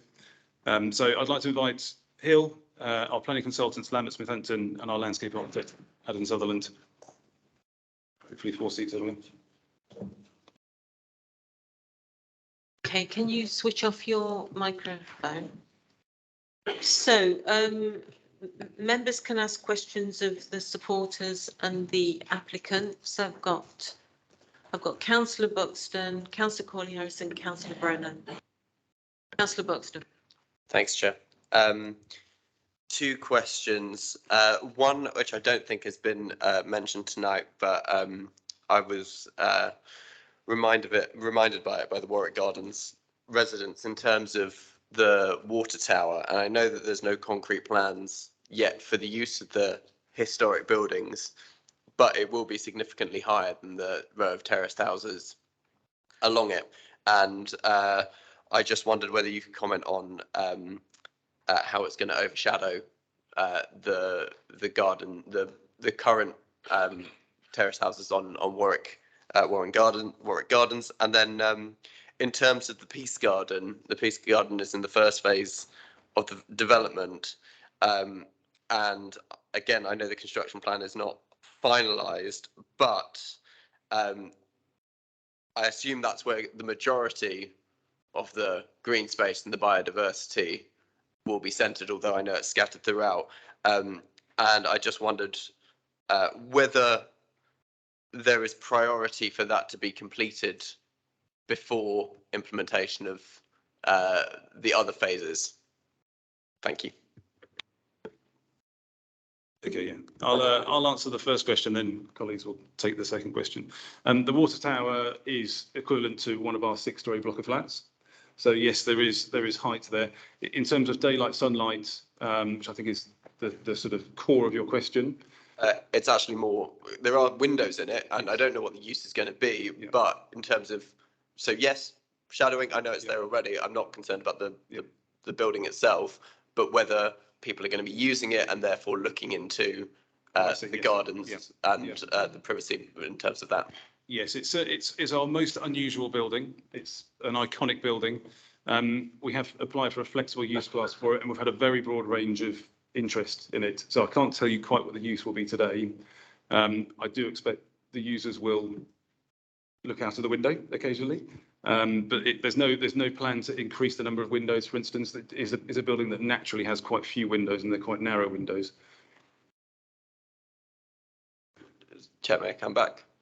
I mean, just in terms of, I don't know what the use of it has ever been, but I doubt that it's been particularly public use. If, say, there was a restaurant or a workspace up there that was open to the public, you know, I'm assuming it's like a few maintenance workers might go up there. But if it's open to the public, then that's an increase in the number of people who can therefore look into the gardens. And just whether, again, whether we can put a condition in, whether those windows have to be, you know, opaque or so that they can't be gazed into the neighbouring property. Yes, of course. So we could look at that. We could look at opaque glass. It does somewhat depend on the user. Some users would be resistant to that, of course. I would, you know, in terms of sort of overlooking, we are still, just like our proposed terrace houses, we're still some distance away. It's about 30 metres, the back-to-back distance there. So quite a considerable distance away from the existing building to the Warwick Gardens buildings. Hi. On your question around the Peace Garden, I think I'll talk about more the programme. So the current indicative programme we've got is that we will bring forward the retained buildings around the Peace Garden and the Peace Garden for the first occupation of the site. So essentially they'll be very early on in the process. So that Peace Garden will be in place from, I'd say, a couple of years into the development before anyone actually occupies the scheme. So it will be one of the first things delivered. In regards to the biodiversity, I'll pass over to Graham. I know he's obviously more trees, but he'll be able to answer you a bit better than I can. Yes, well, you're right that the larger part of the green improvements are placed around the Peace Garden, but there are also significant improvements around the edge of the site, and the extension of the sink will happen in future phases.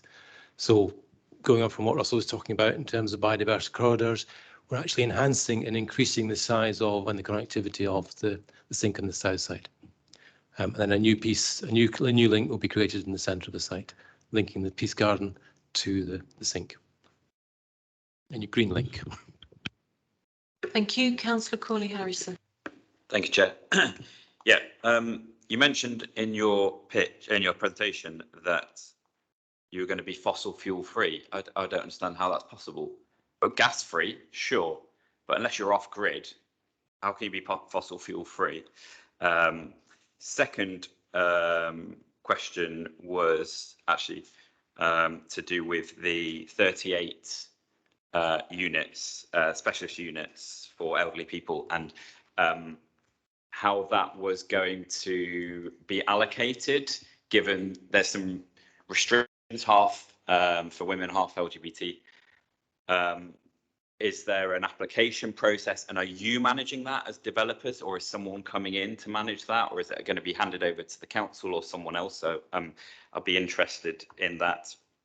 And just on your comment then on the fact that the Peace Garden will be available earlier than the actual completion, can we just make sure, officers, that that can be discharged and people can access it safely if it becomes accessible before the whole site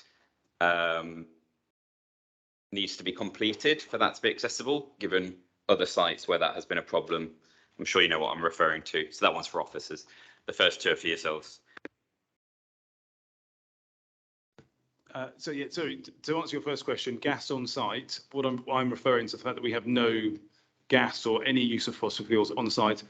We do, of course, use electricity, and the electricity comes from the grid, which will, of course, use at the moment some fossil fuels. But on-site generation, there's no on-site generation using fossil fuels at all. We use air source heat pumps and grid electricity. The grid electricity is expected to decarbonise over time.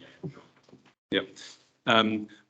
38 older adults block, 38 home older adults block will be managed by Haringey Council. So they'll do the allocations to the tenants. I don't, there may or may not be a housing person here who can answer that, but that's essentially going to be managed by the council. And then the Peace Garden, I think, is possibly a comment for the officers. Yeah, so the head of term 15 is for a public space management plan. So that's not a prior to occupation obligation. So that's envisaged as something that sets out how it will be managed. So we can look at that when it's submitted to bear in mind experiences in other sites. But I can't foresee a situation where we're holding up occupation of that space based on any sort of triggers that will be a public amenity that we'll want to see as early as possible in the development. And is there a housing officer to comment on how the 38 are going to be allocated at all? Do we know? No, we haven't brought anyone to speak to that. But we can look at that. Yeah. Okay. Councillor Brennan.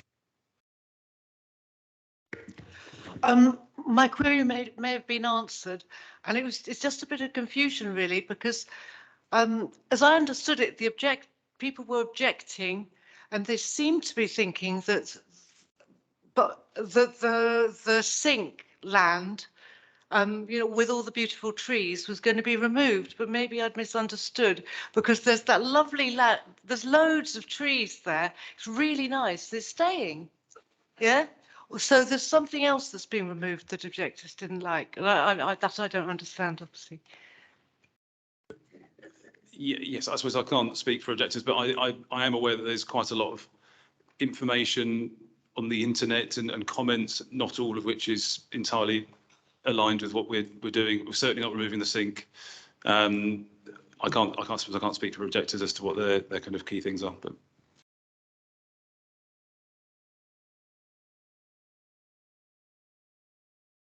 Okay, all right.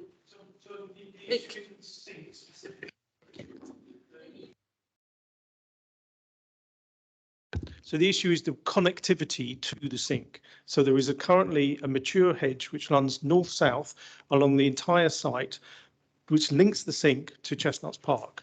That will now have new gardens and will be impermeable, probably at ground level. As to the degree to which the sink is increased or decreased or biodiversity net gain, that's a long conversation which should have been had pre-planning, but we're here now. That wasn't our decision. We'd rather have talked about it before now, but I can't deal with it right now.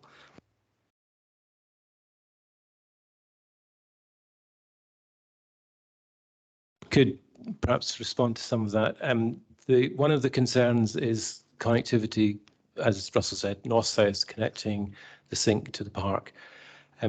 One of the proposals is a significant new green corridor, and it's new, so it has to grow, but there's space to do that in the centre of the site, which doesn't exist at the moment. The area of concern for the objectors is a hedge or a tree group, which is it's a group of, as the tree officer said earlier, low-grade trees mostly, which are very difficult to identify which is what, which forms a boundary to the boundary wall. That will become the back of gardens, but we have shown in the drawings quite clearly that we're retaining parts of it, not the whole length, but parts of it. And where we're able to not retain things, we've committed to a new hedge of native species with higher canopy, light trees, birch trees and the like, which will go along the boundary wall. So there is a commitment to actually make a reinstatement of some of that connection to add to the new connection that we're making already. Is that clear? Yeah, thanks. Okay. Do you want to add anything to that? No. No. Okay, so are there any other questions? Do members have any other questions? Councillor Corley-Harrison, quickly, please. I have a proposed amendment to an existing condition, if I can do that now, if we're at that point. Is that okay? Yeah, so it's condition 28, page 19. Well, it starts on page 194, but the relevant part is on 195, and the condition relates to solar panels. And again, given the amount of solar panels which haven't been switched on recently in the council, I'd like to just amend section B, where it says within 6 months of first occupation by block evidence, blah, blah, blah. That refers to a 6 months energy generation statement, but it says within 6 months. Well, if they do it after 1 month, how can they provide a 6 month energy statement? So presumably that would have to be upon 6 months or after 6 months, one would have thought, for those two sentences, or for that sentence to align. And then I would also like a further follow-up after 2 years for them to provide the same evidence that the panels have been running for 2 years. And I would like it to be, as it's the same condition that's applied in almost every application, if we can roll that forward to all future applications, basically. Councillor, there's certainly some merit in what you're suggesting. I'd just like to bring in Suzanne Kimmon from the climate change team to just clarify what's already involved in the GLA's Be Seen monitoring programme. Some of what you've suggested may already be in there, but if not, we could certainly provide those clarifications. Thank you for your question. I'm happy to amend any clarification on that part in relation to the first part of the monitoring. So that is to make sure as a council we know that it's switched on, like you say, and that it's working properly. Separately to that, there is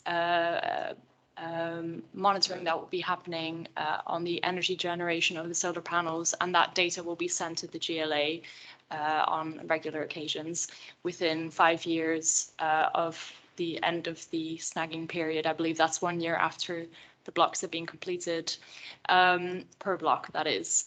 So that data is held by the GLA. We do have sight of that, but I would say that from my point of view, would be sufficient in terms of monitoring that. Would that be sufficient for you? Normally I'd say yes, but given circumstances, I'd say perhaps not. And I don't feel like it'd be too onerous to make a request to be provided with 2 years of statements to show that panels have been switched on. Is that sent to the GLA specifically on this application, or just all applications as part of the scheme? This is a new policy by the GLA as part of the London Plan 2021. So this data is submitted for every single major planning application. So that includes this one as well. And just to clarify, that is live information. So they're sort of communicating live, to the point where people's solar panels have gone down and the GLA have told them to go and look at them and turn them on. So it sounds like that second part probably does cover what you want. Suzanne, did you feel there was an amendment necessary under point B in the first paragraph, just to draw in Councillor Corley-Harrison's point? I can see your point that it says within 6 months of what is it exactly, of first occupation by block. So if they submit after 2 months, then of course they only have a 2-month statement. So I do understand that. So we can suggest some wording to that effect. I can reword it. Okay, all right. So we'll now move to the recommendation. I'd like to ask Robbie McNulty to confirm for the recommendation with a summary of any changes, please. Thank you, Chair. Current changes we have are to update the demolition and construction management plans. Some of those are agreed already, but for the outstanding points, which have the possibility of impacting on some of the concerns we've heard, would be conditions 8, 9, 10 and 11. So I would add an extra bullet point to each of those. They set out a number of things that should be included in those plans, but would add a bullet point to say evidence of engagement with local residents, local groups and schools, and measures for ongoing engagement. And the other suggestion was just to enhance the wording of the residents liaison group to reflect some of the more detailed group heads of terms we've had. So I think we'll take that away and agree that final wording with the chair, but that can reference back to those relevant conditions so that the residents group is set up, used as a method of agreeing those demolition and construction plans and then referring that back. And then I think we'll just have to give some thought to just the exact wording of amendments to condition 28 to tighten up the point B, again, to be agreed with the chair. So otherwise, it's as set out in the officer's report and the addendum. Okay, so we'll now move to the vote. The recommendation is to grant. So all those in favour, please show.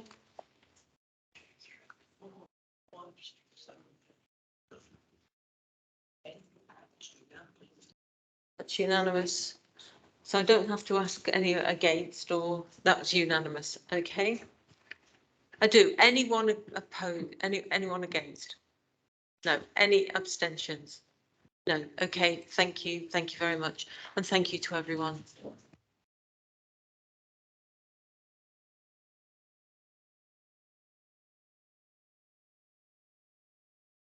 Okay, so we'll have a quick 2-minute break.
Hey, oh, sorry. Can everybody come back, please?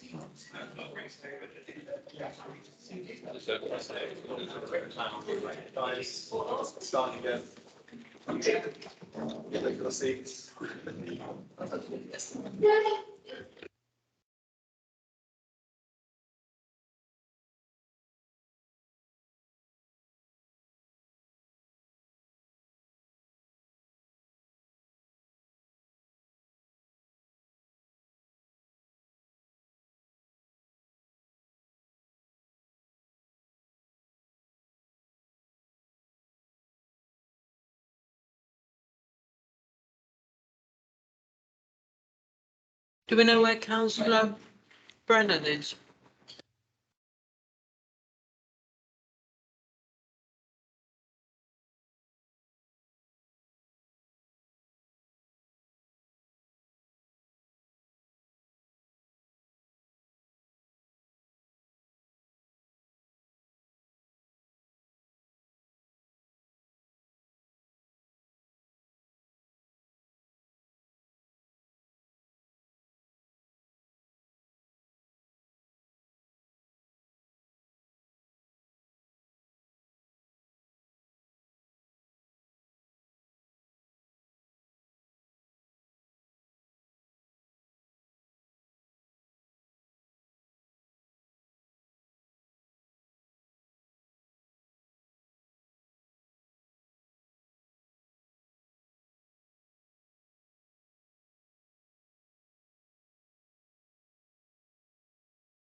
Okay, so thank you everyone. So we're now on to the land rear of 2 to 14 Kurzweil Close.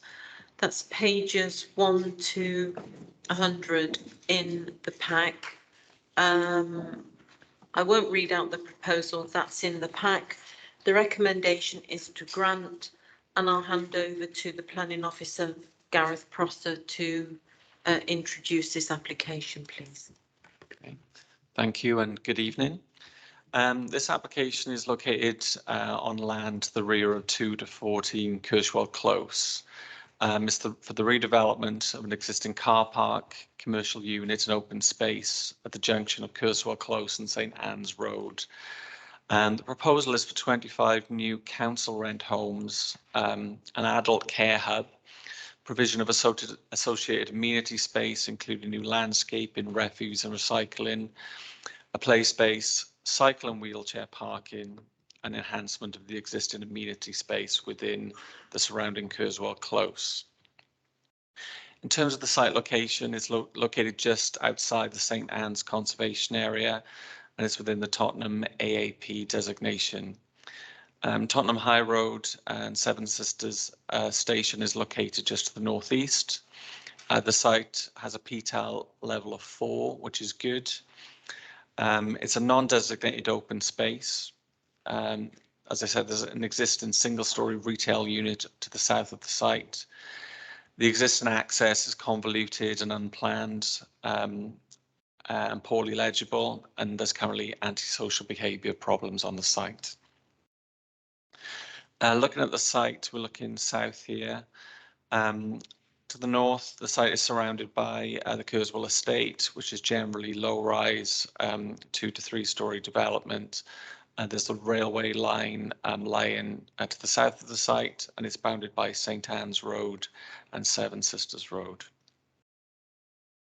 As I said, the existing context is very low-rise, surrounded by social housing.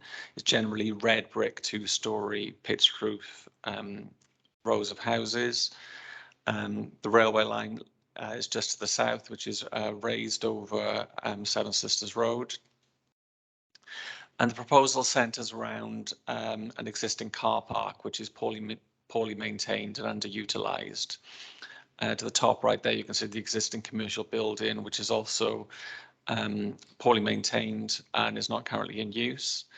And to the bottom right there, you see the edge of the corner of the St Anne's Conservation Area. Looking at the site here with the red line boundary, the blue dotted line represents the end of the conservation area, so it's just over the road. In terms of the proposed development, 2 buildings are proposed, the first being 5 stories, which faces onto St Anne's Road, and the second 4 stories, which faces Seven Sisters Road. These will include 25 new homes for council rent, the adult care hub.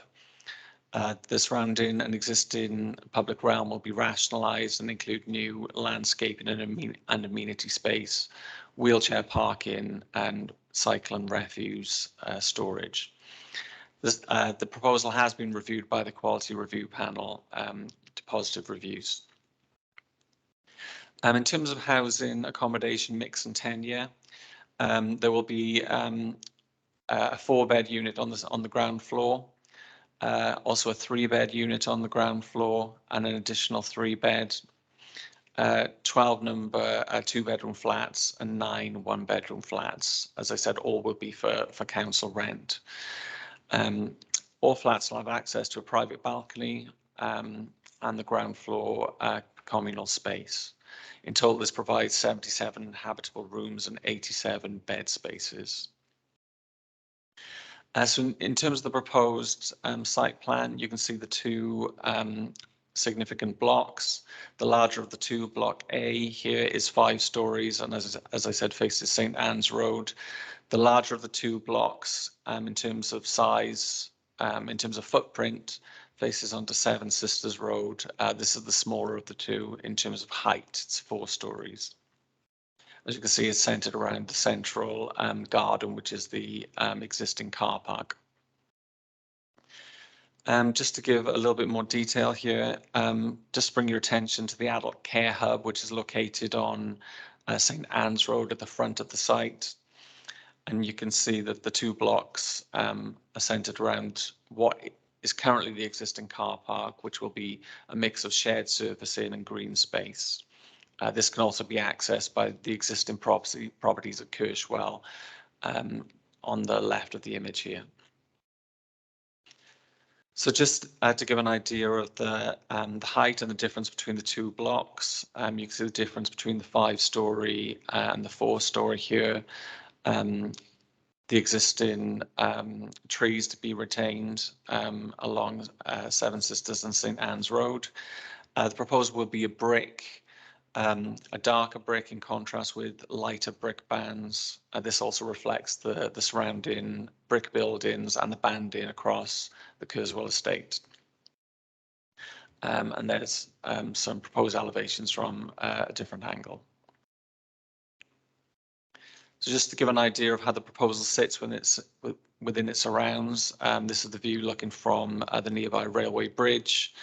For those who came to the site, there's no buildings are going to be removed here other than the very small 1-storey commercial building. One of the most important views to consider from the surroundings is that from the St Anne's Conservation Area. So this the corner of the conservation area is just there on the left of the image. This is looking towards the site along St Anne's Road. It gives an idea of the taller part of the site, which will be largely screened behind existing trees. So even though the trees are transparent on this image here, for most part of the year, they'll not be able to be seen behind that. In terms of materials, as I've said, it is brick to represent the surroundings, light broken up with a lighter band through. In terms of landscaping, there will be a number of trees that will be lost on the site, but these will also be replaced.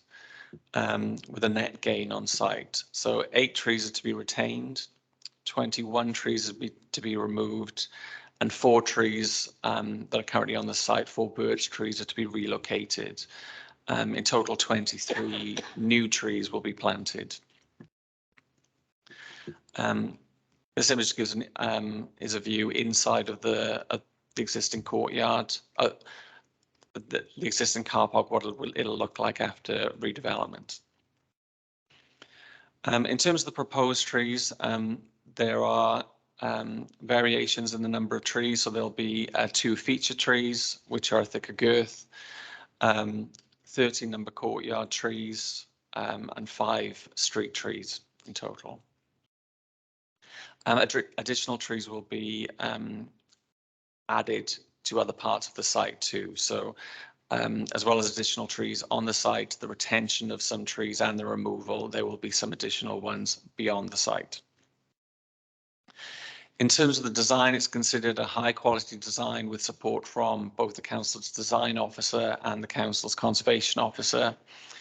It meets the London Plan internal and amenity space standards, and dual aspect homes are provided throughout. In terms of residential amenity, it's not considered to have a significant impact on the amenity of the neighbouring residents, although there is some impact, although this would satisfy the BRE sunlight requirements to neighbouring properties and windows. In terms of residential amenity, the proposal squares off a corner which is currently underdeveloped, and in terms of distances, is 27 metres from the existing homes on Kerswell Close and 48 metres from the properties to the north. In terms of parking and transport, as I've said, it's a PTAL level good, which means that this site is suitable for car-free development, which is what is proposed, although there will be 2 wheelchair accessible parking spaces on site on the shared surface. In terms of fire, the submitted fire strategy is in compliance with building regulations Part B and the GLA requirements. Sprinklers will be fitted to all homes, the core and the proposed office, and any development will be subject to builder control process. In terms of planning obligations, there's a range of planning obligations, including the use of the homes for council rent, carbon offsetting, a car capped agreement, including a £4,000 contribution to amend the existing traffic management order, and car club membership subsidies. As such, the proposal is recommended for approval.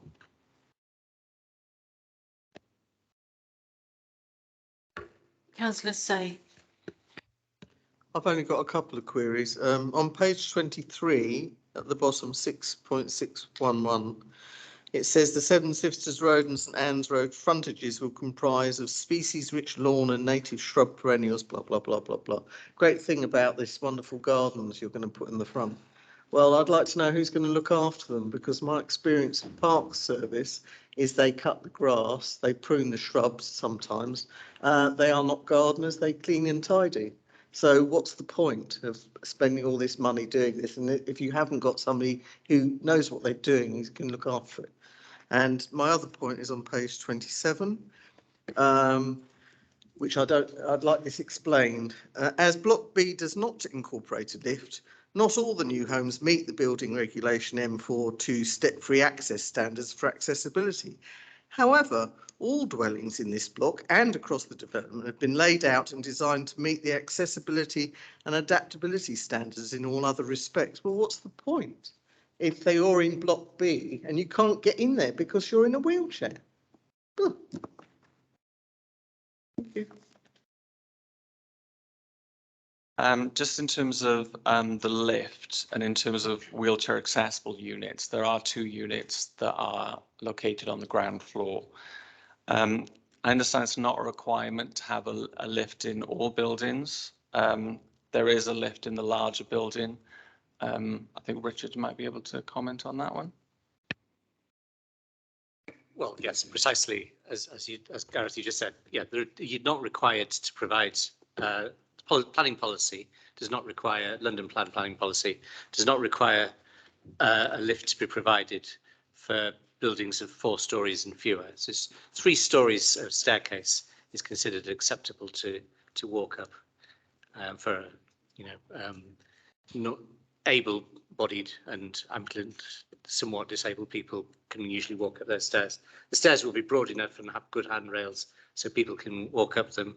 And there are plenty of flats that are accessible. So they won't, the council, I mean, you could ask the applicants, but I shouldn't think the council will be placing anyone who relies on a wheelchair in any of the flats on the upper floors of Block B. Sorry, if I could just on the maintenance. There is part of the landscaping condition, which is condition 20 on page 45, and then turning over to page 46. So part H of that is about the implementation and long-term management program for the landscaping. So should that be breached and the landscaping not maintained, we could enforce and say that that wasn't in compliance with condition 20. Jack, do you want to come? Yes, thank you, Chair. Councillor, 2 points. On your first point around maintenance, we've had some detailed discussions with our housing assets team. We're confident that they now have the resource to maintain that. Of course, the contractor and the housing delivery team will have a minimum 5-year liability to maintain those new landscaped areas. That'll be part of any construction contract and liability that follows that. And housing assets assure us that they have the resource and the ability to maintain those in the longer term. Turning to the other point, as you know, I have the privilege to support the bespoke housing programme within the council. Of the several hundred applicants who currently sit on Band A, fewer than 40% are wheelchair users. And there are a significant number of those requiring those properties who are ambulant, but nonetheless have other support needs that require our support and attention. And the reason for including the adult care hub is to ensure that there is both on-site and for the immediate area, immediate social service support for anybody who needs it. Richard is absolutely right. There's no requirement in the London plan for a lift in a 4-storey building, but we do think that the use of M42 sizing, and it's the internal sizing that is referred to in the officer's report, will ensure that we can, through our allocations policy, make sure that those with the greatest need and the greatest appropriate vulnerabilities can be allocated into those new flats in due course, we hope. So I've got Councillor Buxton, Councillor White and Councillor Over. Thanks, Chair. So in terms of the view from St Anne's, so on page 83, the second image, this might be a mess up with the CGI, but I'm led to believe that the trees on the left are the same trees at the bottom of page 84, but they're significantly shorter. So if that can be clarified, that, and if that is the case, then they kind of don't obstruct the view. And then my second point is kind of going forward, the tree in that is obstructing the view at the bottom of page 84 is obviously in full bloom. It would always be good to see the renderings when they're not in full bloom, so we can kind of get a year-long view of what the view is, especially when we're on the edge of a conservation area. Just on your first point, Councillor, one of the disadvantages of a CGI is that it's not a photograph. That's been deliberately drawn in order to demonstrate how that corner of the building would look. The trees are not intended to be, in that particular image, anything other than representative of a green area. On the latter point, Jordan, I don't know if you want to deal with that latter point. It's worth saying that tree that's retained along the St Anne's frontage is a mature category B ash, so that it exists as it is there at the moment. The image may, not be, it's not a verified view, so it's but it roughly reflects the actual specimen that's on site, which is a mature tree that's retained. And the second question, just repeat the question to me again, please. Yeah, I mean, it was more of a query to officers about being able to see the trees at different times of the years, because my original point was that the tree in that photograph is, yes, a photograph and representative, but perhaps only representative of one time of the year when it's in full bloom. When there are no leaves, it's more visible. The building behind is more visible, and therefore it would be good to compare. If especially now we're considering, let's go with the minimum obstruction that it does rather than the maximum. Yeah, I think with that image, it's important to realise that it's shown as a translucent image. So you can, the idea is that you can see where the tree is, but you can also see the building through it. So there is some artistic license required when looking at that image. I think it's fair to say as well is that I didn't want to misrepresent it in saying that the tree is there to screen the proposal so that it can't be seen at all. What I was trying to say is that it softens the appearance of the building. So there's nothing wrong with seeing the building from the conservation area. That's absolutely fine. In fact, it makes it more urban. It kind of finishes off the street. It creates a much stronger corner. But what it does do is that it won't be an entirely stark new building. So there will be planting, and that is perhaps the most significant piece of planting, which really kind of softens the view from that from the conservation area. Councillor White. Thank you, Chair.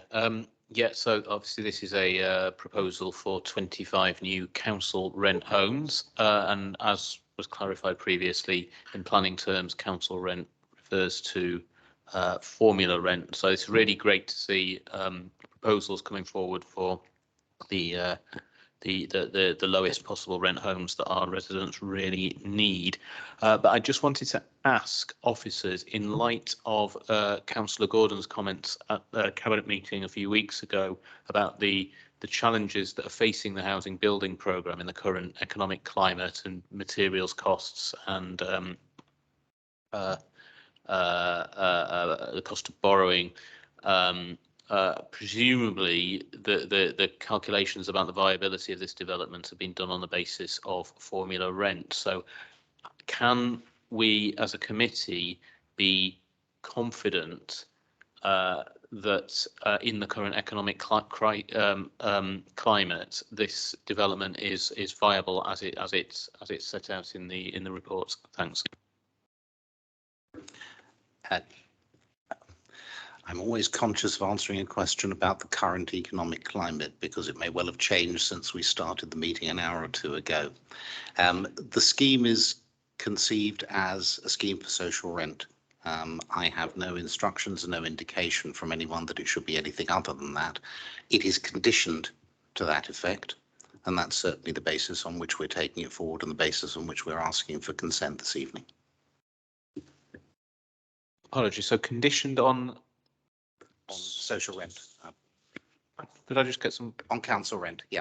On conditioned on formula. So it's conditioned on formula rent. Council rent. Yeah. Okay. Thank you. Over. Hi, thank you, Chair.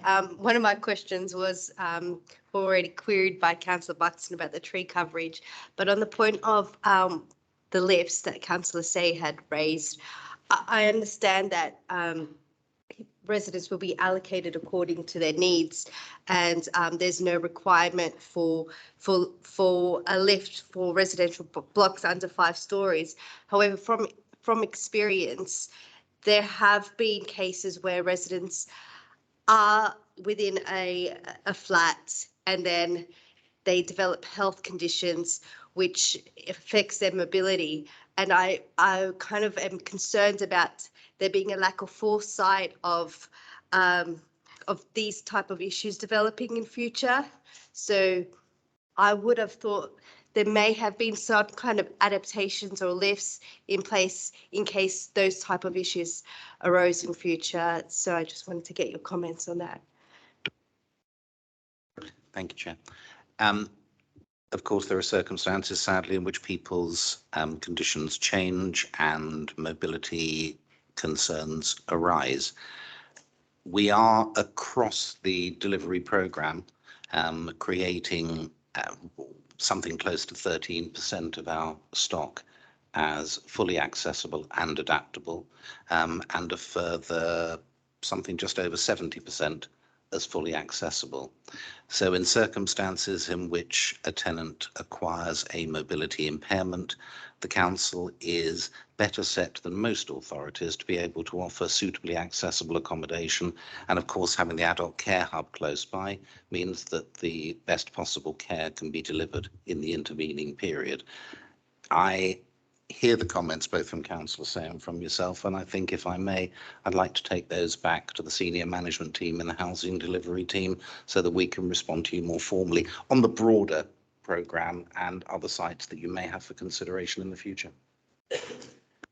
Councillor Rice. Thank you. You did say this was a car-free development, but there are already people living on this estate with cars, and there's a car park as well.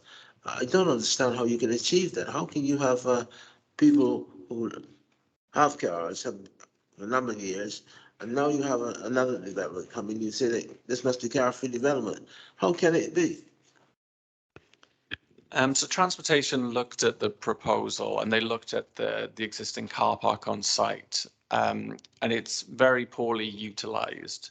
So I took some of the members to the site on Friday, and again, it was, I think, about 4 cars in the car park. So it's not very well used at all.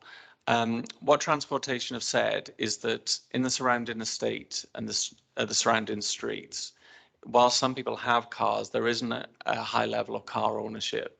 So any loss of cars from the existing car park can easily be absorbed in the surrounding streets. And therefore, given the location within walking distance to public transport, the loss of the car park is not seen as detrimental. You're saying to achieve car-free development, you take away the car parking facilities at the moment, and the people who had those cars had a car for a number of years and using the car park now have to park in the street. In my view, that's most unsatisfactory.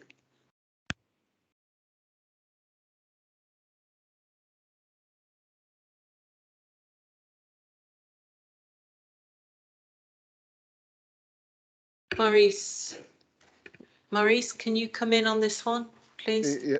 Yes, Chair. I mean, there's no policy against the loss of car parking in the borough. I think the existing residents will have the right to park on street, and most of them currently do park on street.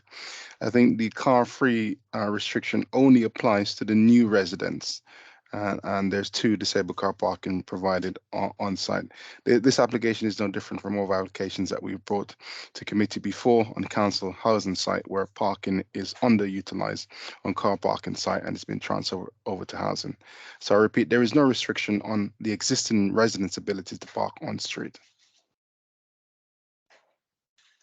How is the car parking official? How is he gonna or she gonna know whether it's a new resident or old resident? It seems a nonsense.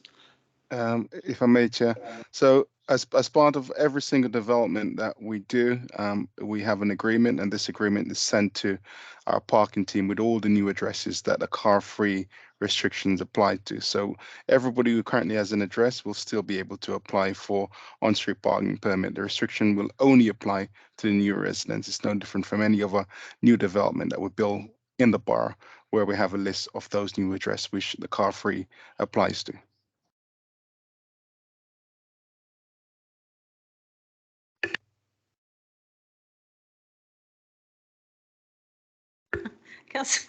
Councillor Corley-Harrison. I don't see you laughing when anyone else comes in.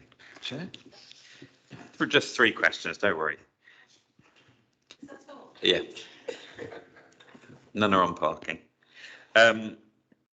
When this came to pre-app before, there was quite a lot of discussion about the garden, and you said that it will be co-produced with those that live around in the houses, and this report says the proposal provides a comprehensive hard and loft landscaping scheme. So talk me through what co-production has happened to develop that. Then on page 85, when you have the site plan, where the current road changes into, I think, a shared surface, shared space, it's labelled number 7. I'm trying to imagine how that works with service vehicles, delivery vehicles, etc. But also whether that becomes private land, that's then restricted, is it? Is there going to be ability to drop off or something, you know, how will that work in practice? And then on the previous application that was refused, one of the grounds for refusal was that there wasn't sufficient affordable homes, and yet this has less. So if you can talk to that. Starting with the first point, co-production, of course, is something that follows the grant of consent if committee is so minded.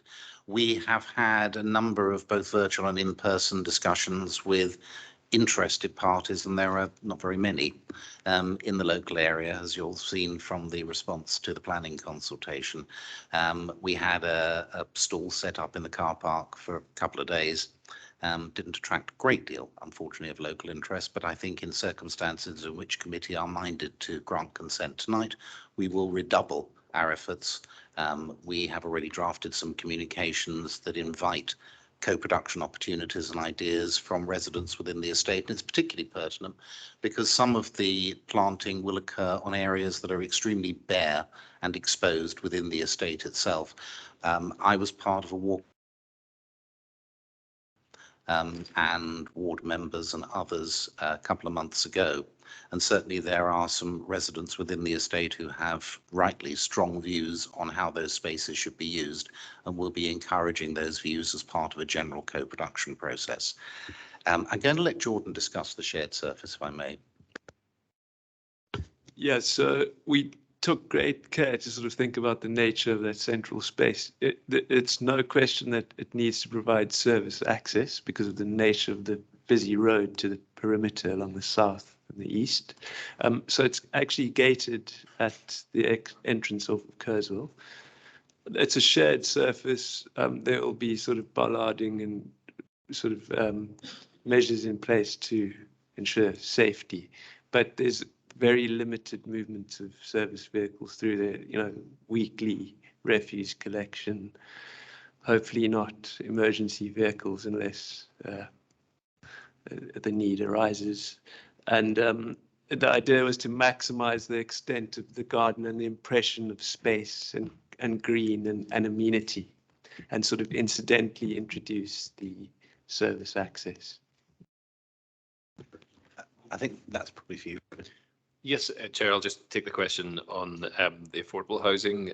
So the previous refusal was for 44 one-bedroom pocket units, so they're below the nationally described space standards. And obviously all of the smallest type were here, you're getting a mix, only 9 one-bed units by comparison, then with a greater mix of larger units. And the reason for refusal 2 was about the tenure and mix of that affordable housing. So it was 100% intermediate, and the refusal was based on the fact that there should be some low-cost rented housing, because that's the greatest need identified in the housing strategy. So there's no conflict with that reason for refusal in this. Okay, is that it? Any more questions? No? Okay, thank you. So we'll now move to the recommendation. I'd like to ask Robbie McKnocker to confirm the recommendation with a summary of any changes. Thank you, Chair. So no changes to that item. So it's as set out in the report and the addendum to approve, subject to conditions and an agreement to secure planning obligations. Okay.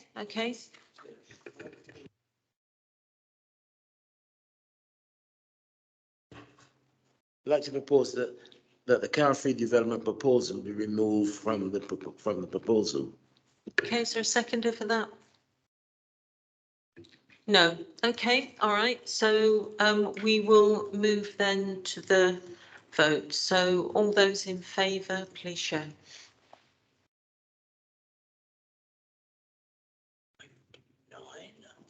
All those against? And any abstentions? Okay, thank you very much. Thank you. Thank you. Right, so we're on to item 9. There are no items of urgent business, and the date of the next meeting is the 5th of December 2022. So I'll now close the meeting. Thank you.